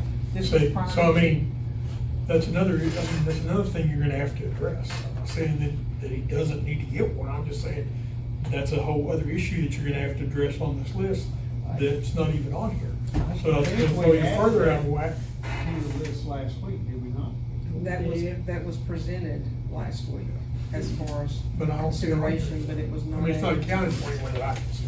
Okay, let's add it into it. The citizens want that, and we draw a baseline, we look at it and see what's possible and what's not. If you take I'd like to on, make promises to everybody, but I haven't in my lifetime seen that life is full of promises. well, if you add, okay, you said something about $16 an hour, whereas we were paying 15. That's 32,896 just for fuel, salary alone. That's not including benefits, and I'm basing that off of what Felipe's making right now, because Felipe got a raise from 15 to 16, and he'll make 32,896. When we get the information, the updated formulas back from Ms. Nash, let's add that to it, just as a reference point. And let's see what it all looks like when we get through. If you look at your package, which one? Any of them, on those options 1, 2, or off the original, option 1, 2, and 3, it's gonna show you numbers based upon, page 3 of 4, your estimated payroll. Now, this is not including of that extra officer, but it's including like your extra fees that you're gonna have to pay. It's got it all broken down to where your last page, you know, it's gonna have like $265,000.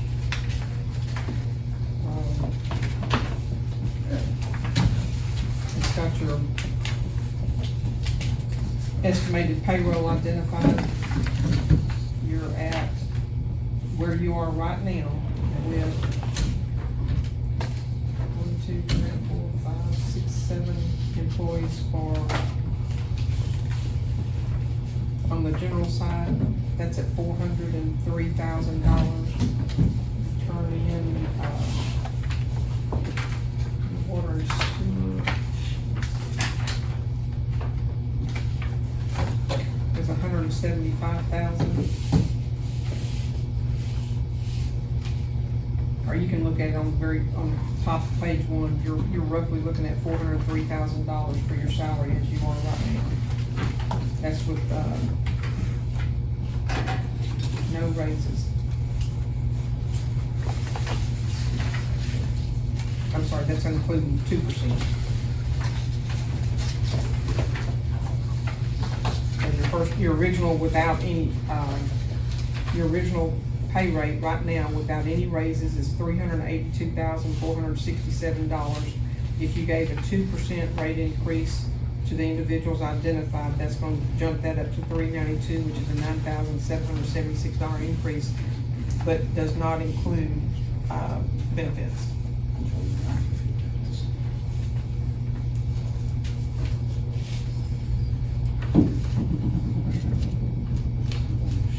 You calculate that in as well, because that's what our true outlay is.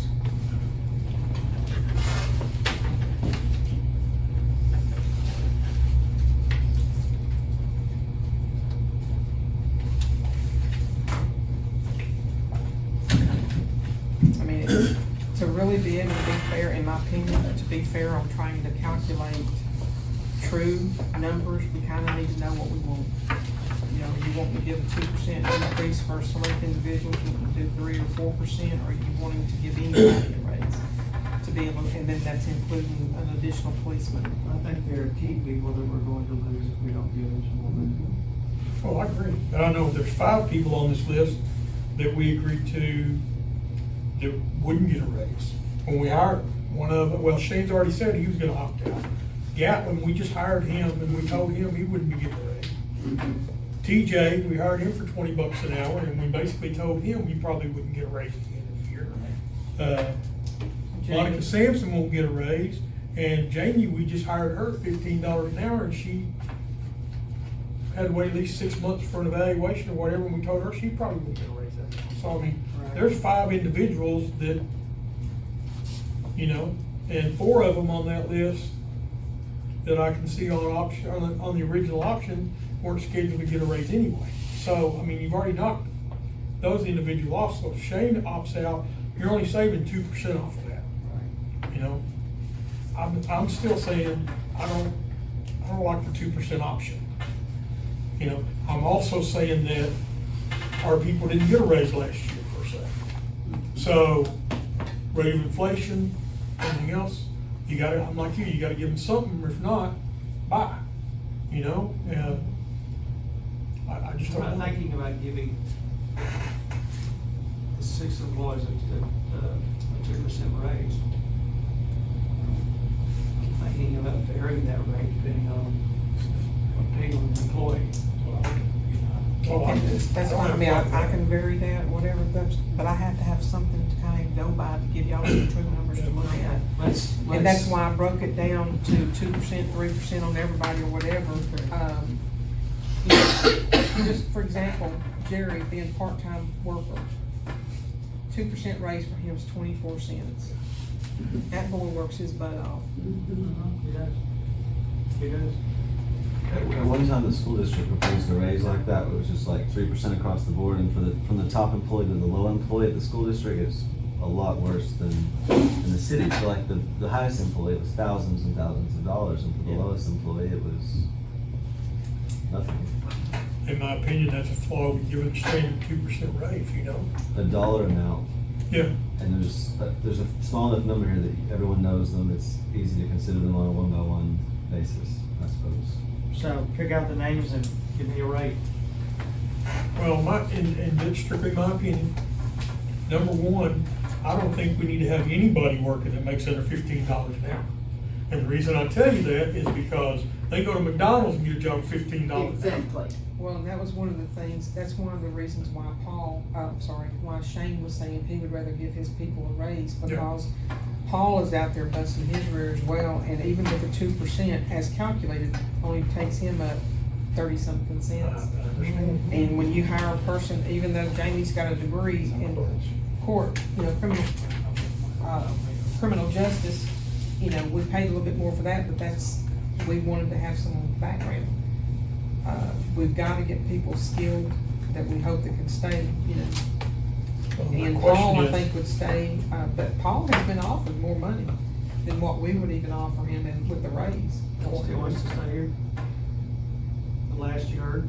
The last I heard, he's still wanting to stay because he likes it over here.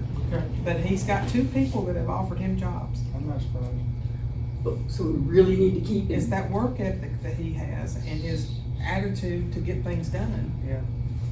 And I'm gonna say Jerry's the same way. Jerry's a little, you know, he's in a little different boat because he's only part-time, but he's got a strong work ethic.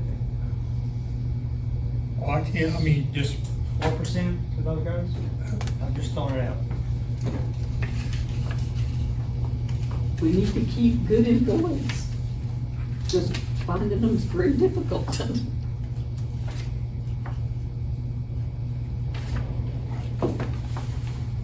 And even at a, no, and even at 4%, that doesn't bring it up to what McDonald's is paying. I just threw it out.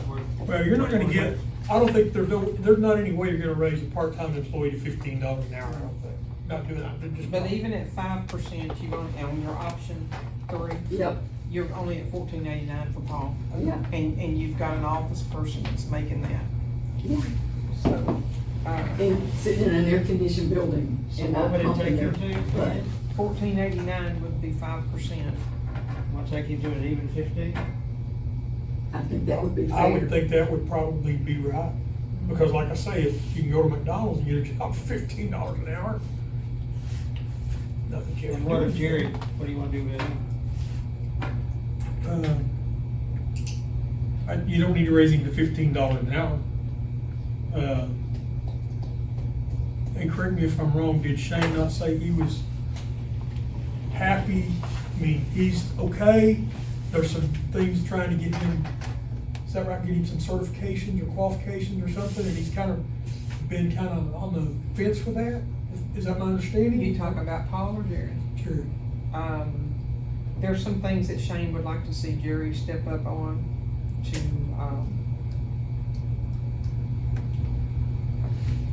to accommodate him with as far as on money. So something we might need to look at, Bring him up say to we have to do it 13. now, something we might wanna look at is part of their raise is based off of if they get additional certifications. You know, company they do that all the time. Well, one of the things Paul is trying, he's got a couple of classes that he's gonna try to go to and get certified on.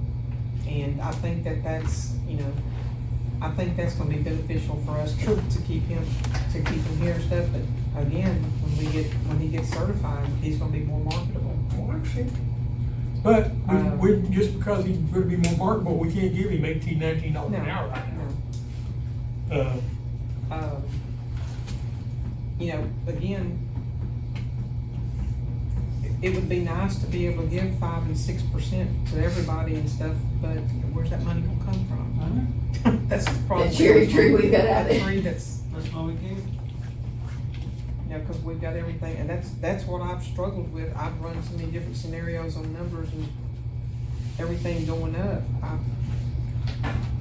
Well, what if we did Jerry like $13 an hour?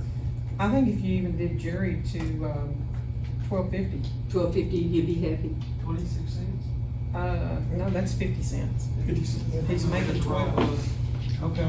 12, what did you He's say? making 12 right now. So- And then, and you gotta understand now, with that, we pay no benefits on that one, Right. cause that's straight. If you, you know, if you, 4% is $12.48. Okay, So that's gonna be what, 4.2% raise or something like that? okay. So how much did you say? $12 and what? Yeah, that's gonna be right at 4.2%. So that puts him at what, 12.50, 12.50? be 0.504 increase, but. This is a discussion in a workshop, but at some point, does this become binding and go into a contract, and what is that? Is there a separate vote on that? Yes, yeah. Yeah. It's when we get it all finalized and we When We have to run- meet for the 29th of August. vote on Put the it. final vote on it. Right now, we're just not patching voting it. on anything now. Uh-uh. Yeah, we've gotta have a public hearing Yes. but we have to have our numbers solidified before that public hearing. And that means everything, payroll, everything. Right now, we're just We're patching really- numbers. We're gonna meet more times than any council has before you get this thing ironed out.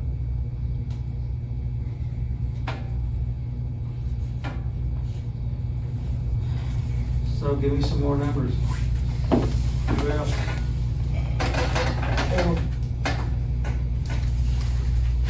We can't be sure, but my thought process is Miss Karen is probably prepared to retire within the next year.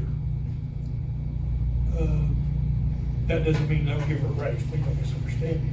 I'm just saying, what do we look at? Is she eligible to retire? If she wants to. And it's because of the 2% raise every year for years and years and years.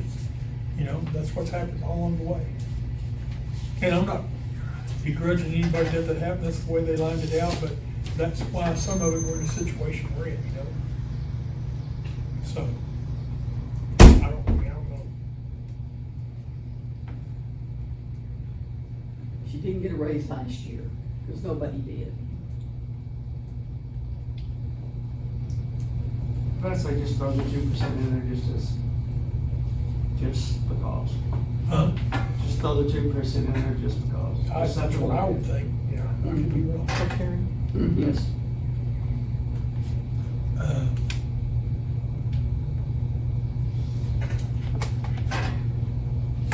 So So, that'll take her up to 1949. Mhm.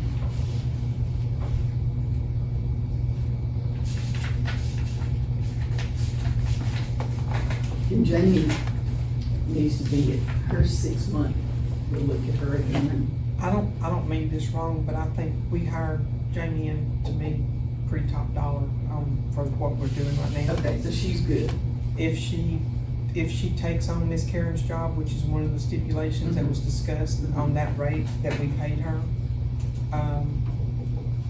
that would be sufficient, I would think, until next year's evaluation. Okay. I think so too. Okay. Mr. Reed. If I may suggest, something that bit the council when I was on council was raises mid-year. I think it should be city policy that pay rates are set discussed during the council and budgeting, and that there are not mid-year raises. So that, how else is the council gonna budget for something? Now, if you change employees, one leaves and one comes on, well, then you have to decide then. But I don't think there should be anybody coming to the council for a raise mid-year. It has to be in the budget. I don't think we've had that. I may be wrong. I'm just saying from experience when I was on Because council. if I'm understanding correctly, and correct me if I'm wrong, October was when, like last year, if we would have gotten a raise, it passed the council. It was passed our budget, which we didn't get one. And then, if I understood correctly, y'all did it in October the year before. So October 1 is usually when the raise goes into effect. And the only time that anybody else, my understanding, since I've been here, anytime else that they got any type of increase at all was on their 6-month evaluation, and that was discussed during budget time. For a person on their 6-month evaluation, we would consider to give them an increase so that we could budget for it, like Felipe. Exactly. We discussed on budgeting him $1 more an hour because he came in at 15, which was low for a policeman. But to get him up to 16, when he got his 6-month evaluation, he got that extra As $1. long as pay rates are discussed during budgeting time. Right. And we My- put that in last year. My personal experience was my last year here, we had 4 people just pop up and we want to raise. Yeah, I don't believe And, that. and it puts the council in a tight spot of, we respect our employees, but we also didn't budget, we don't have the money for the raise, so do you tell them no, do you tell them yes? And it was a tough decision to make every time. And in all honesty, Keith, one of the things that I've encountered since I've been here was the fact that so many people don't realize the budget approach. They think that just because you put that number on that piece of paper, that's what we're gonna get, but we don't have that cherry tree out there to pick that money off of. And that's, you know, I had to chuckle one time whenever I was talking to somebody, where are we supposed to get those other funds? You know, it's not like a cost plus budget like you get in government. I We don't have definitely that. understand.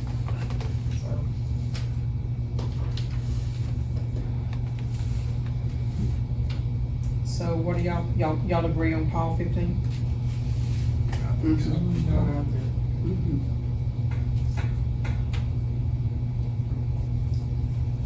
Jerry at 1250?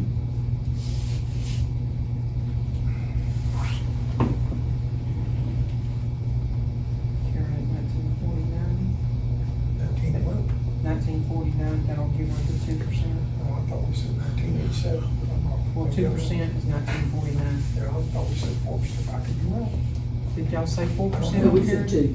2%. Mhm. That's I thought I fine. missed I it. just want to make sure. That leaves me and Chief. Well, I think we heard you under what you had actually asked for. Y'all hired me under what I was told. Yeah. I mean, I was told one figure, but then, that was adjusted last year in the budget. Yeah.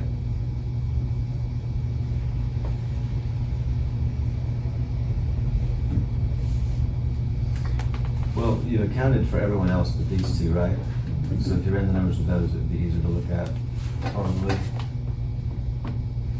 The last two, but all the others run, I didn't quite understand what you were saying. I don't know. Are you rambling? Yeah.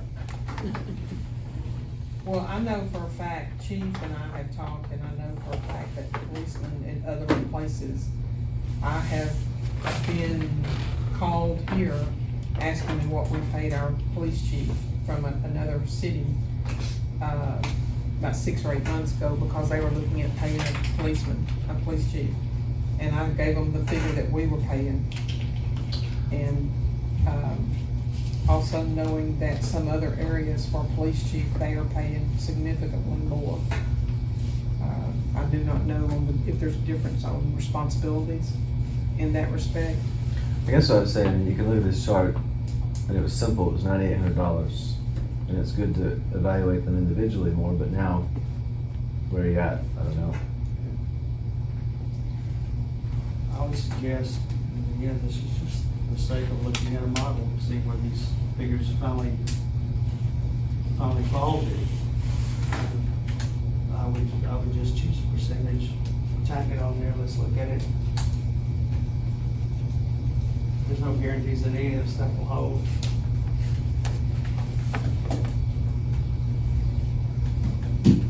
Well, I know last year, we brought up the fact about, probably my fault, about the 2%, we didn't want to do that anymore. It was my understanding that everybody would get an evaluation, that there would be a standard set of parameters set up, everybody would be evaluated by that. Chief would do his people, Tina would do the people in the office, Shane would do the people over there, Randy would do, you know, the heads. And then at that point in time, we would be presented with that, and we would, off that, we would say, okay, this is what we think that needs to be based on. But I know that happened, I think that happened last year, I don't know if that's happened this year or not. So, I mean, and I'm not saying there's anything wrong, I'm just saying, that was what had been presented last year, and I thought we were gonna continue with that. So, We do evaluations every October. maybe we need to change that to doing them every August, So that they're. so it'll be there for budget. I mean, that's a suggestion, but that way you're talking about having budget numbers and. But can I say something on that Sure. without being disrespectful? You can do whatever. I've had 2 evaluations, both very highly. One by the DA investigator. And I hadn't had a raise yet. But have those been presented to us? I can't answer. Well, see, I never have. You want me to present my own Wait, evaluation? but you know what I'm saying? No, I'm just saying I that, evaluated this last year. yeah, So Mayor so, evaluated me last year, and Ross evaluated me the year before that. and I'm not disputing that. I'm just saying, to me, that needs to be done, and that's what we need to base raises off of. We don't need to get a straight amount, because I think a straight amount it's good for some employees, but it's bad for some employees. Because- We know these 2 employees Yeah. right here, we know what they're Yeah. bringing to the table, so let's just make a call. My opinion on that is I'll give them both 4%. Okay. Only because I know what they did, and I know what the responsibilities and what they have to do.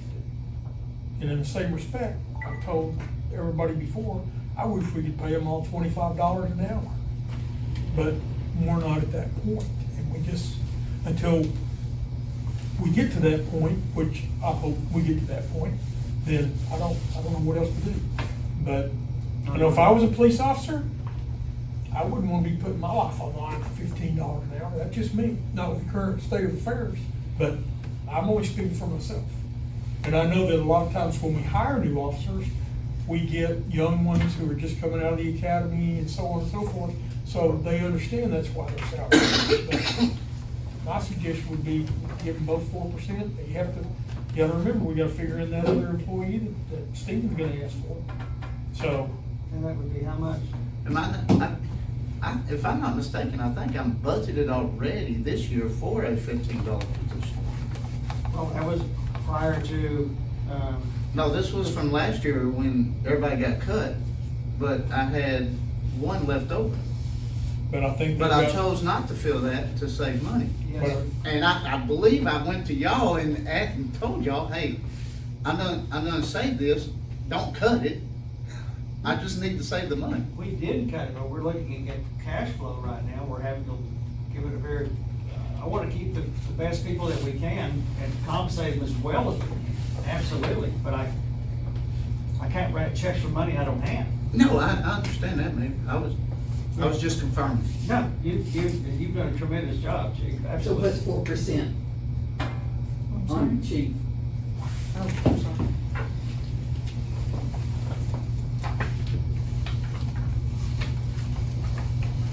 Cause I was actually looking at the 5%. 47,736. It's on option number 2, if you look at it. It was option number 2, the 5%. Option 3 is the 5%.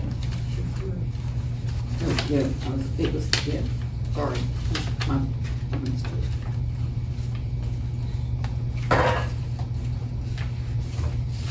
Yeah, it was on option 3. I mean, it puts him at, still puts him like $10,000 under what Shane's making. I say 5%. Okay, Do you agree, Jerry? okay, put 5% on there, we'll run the numbers.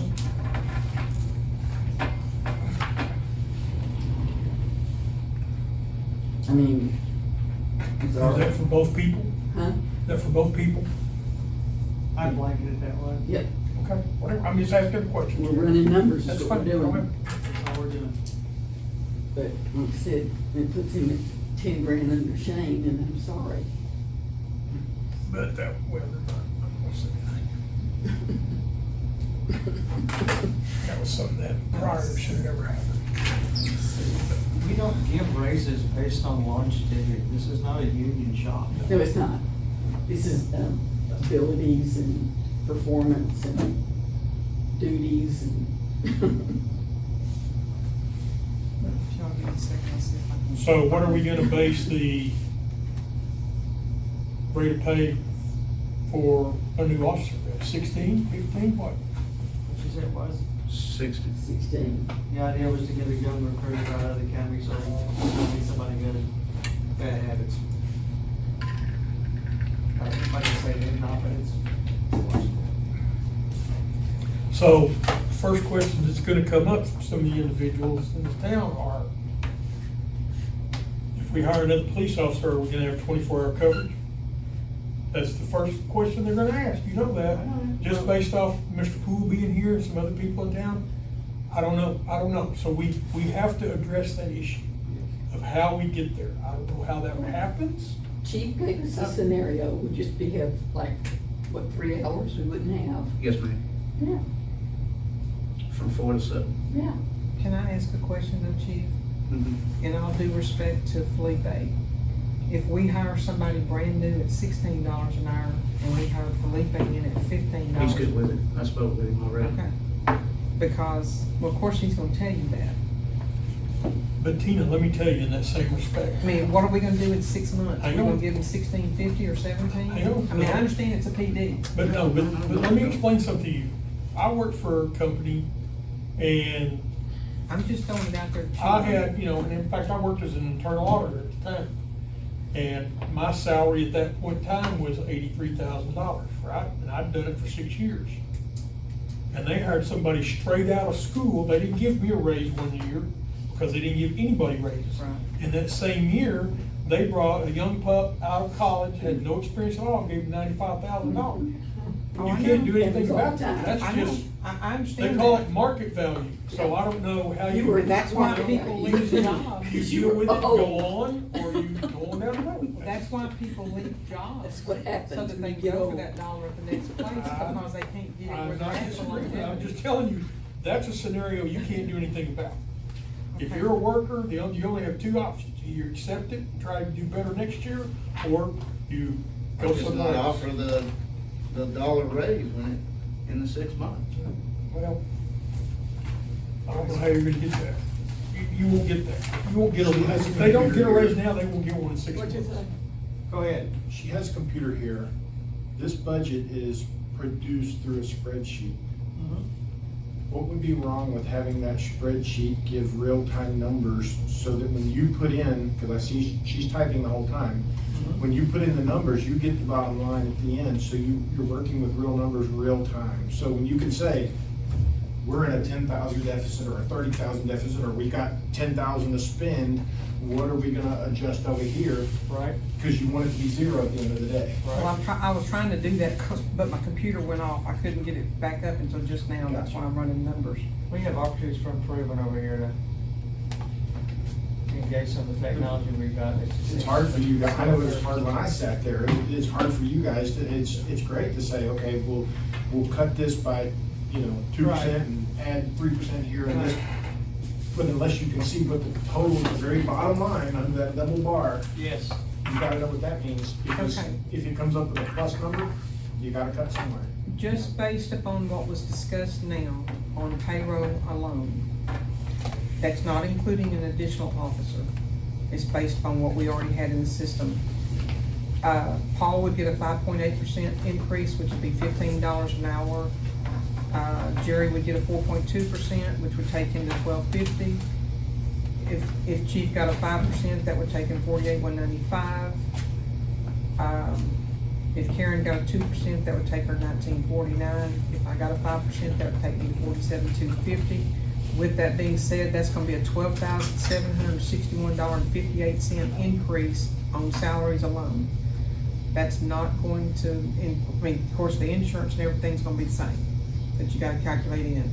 Then you come in and add an additional employee at. You got FICA, Social Security and stuff that goes Yeah, up with yeah, that. yeah, and that's identified on those other spreadsheets. Your social security and all that kind of stuff, is identified on pages 3 and 4, based upon what we currently have now. Pages 3 and 4 of each one of the options.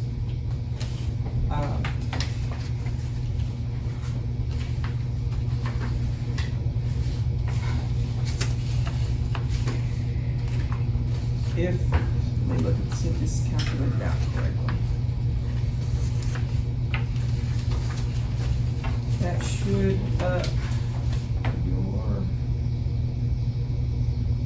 your general fund payroll would be up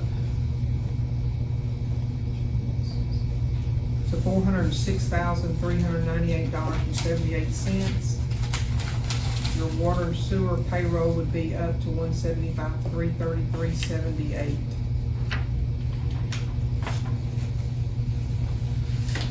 And your, okay, that include, the general fund is including PD and everybody, that's without that extra officer. It's broken down in other areas here too. Let me back up, excuse me. The first number, 406,398, is everyone, as we stand now.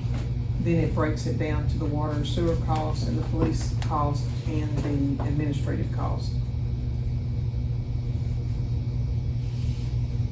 Your water and sewer would be 175,333. Your police department would be 171,315 without the extra policeman. And your office, my position, and the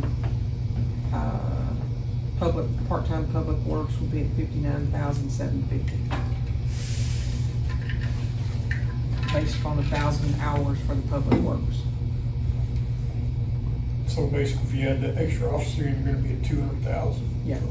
Yeah, over 200,000, because you're talking about 35,000 something. Excuse me, 32,896. 204. Yeah. And that's just,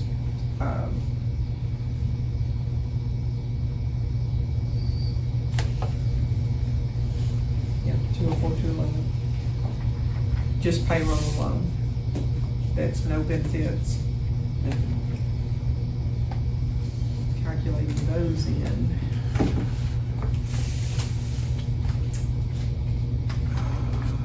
Your workers' comp would, oops, I'm sorry.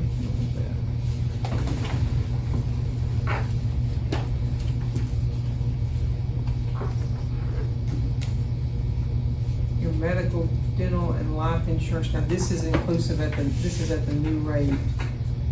That's gonna be 71,827 without the extra policeman.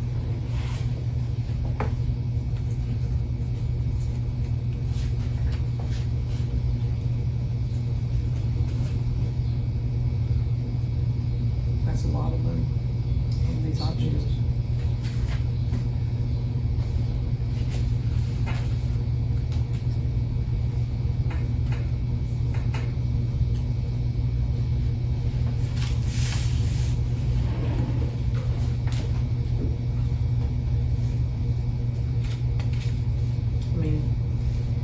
If y'all wanna go with those numbers that y'all discussed, I'll try to run some, I've given you what I can here based upon that spreadsheet on those pages 3 and 4 with those calculations, with the numbers that were just discussed on the ones that y'all identified for basis.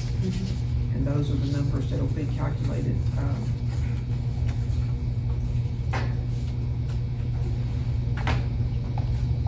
Your workers' comp and liability would be $42,029.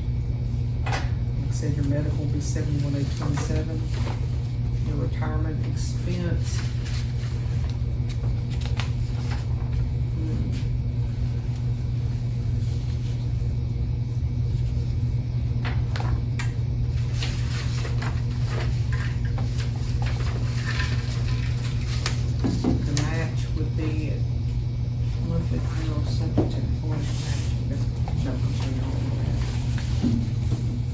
match expense would be 89.99.19.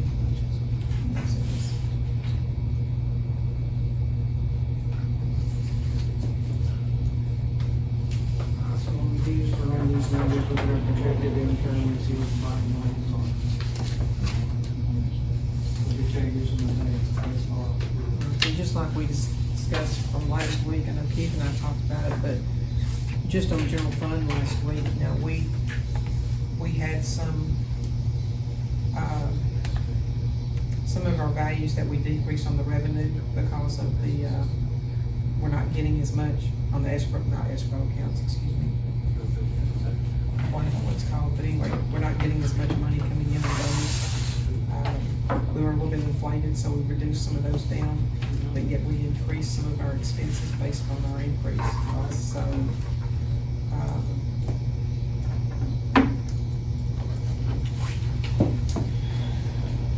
Ladies and gentlemen, we've got to the 29th to prove this, we have to probably a day earlier, that's 2 weeks away from the date.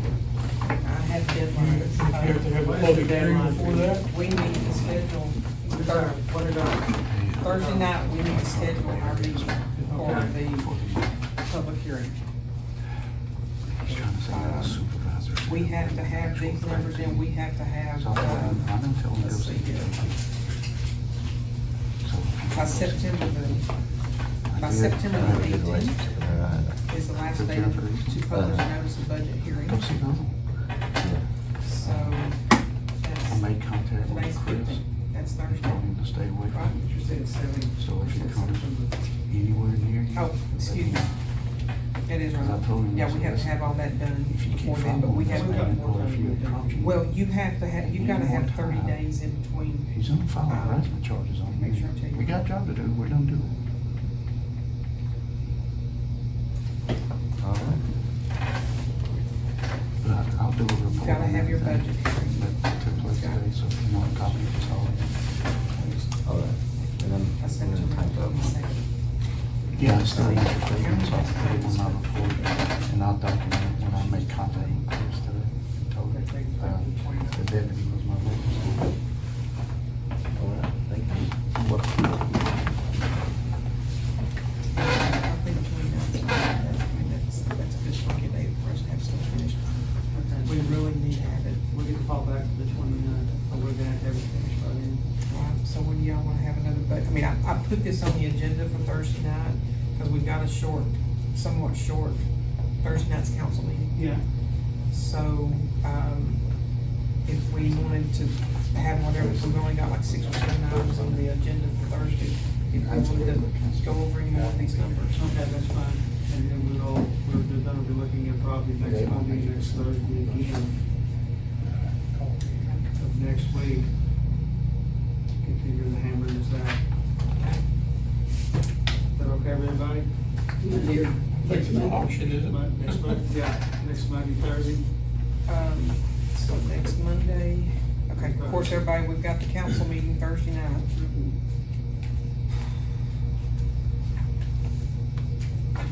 So Monday would be the 22nd, The 25th. Thursday's 25th.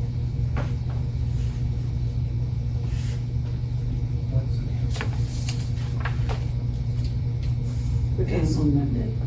6 o'clock, okay, Let's go with 6 us? o'clock. Is there anything that anyone can suggest that they would rather see different? I mean, I just went by the same format. Is there anything that y'all want to see done in a different way that would, I mean, we've got a lot of information. If I can, I'll try my best to get some type of single spreadsheet to where we can pull all these numbers together. Because having this one here and there and stuff like that, I wasn't impressed with it last year, but I don't know what else to do with it because it's got all those formulas and calculations. I can try to print everything on one spreadsheet if I can, but I mean, you can't include the general funds and water and sewer stuff on that. I'll talk to you about that. See if we need to narrow it down so we can make decisions quicker. Well, and it's like I We've got so said, many numbers, there's no way, I Yeah. can't sit there and run all these numbers in my head and come up with that. well, and looking at this, just like last year, when I looked at that, it's like, holy moly, you know, how did y'all make decisions off of this budget based upon all these numbers here and all these numbers there? To me, if we had some type of uniform, single plug-in, these numbers type spreadsheet that says, okay, this is where our salary number's gonna be, this is, you know, have everything kind of conformed on one spreadsheet and say, here's my bottom dollar. Yeah, Exactly. based on. Jim, we'll work on this before we get back together and,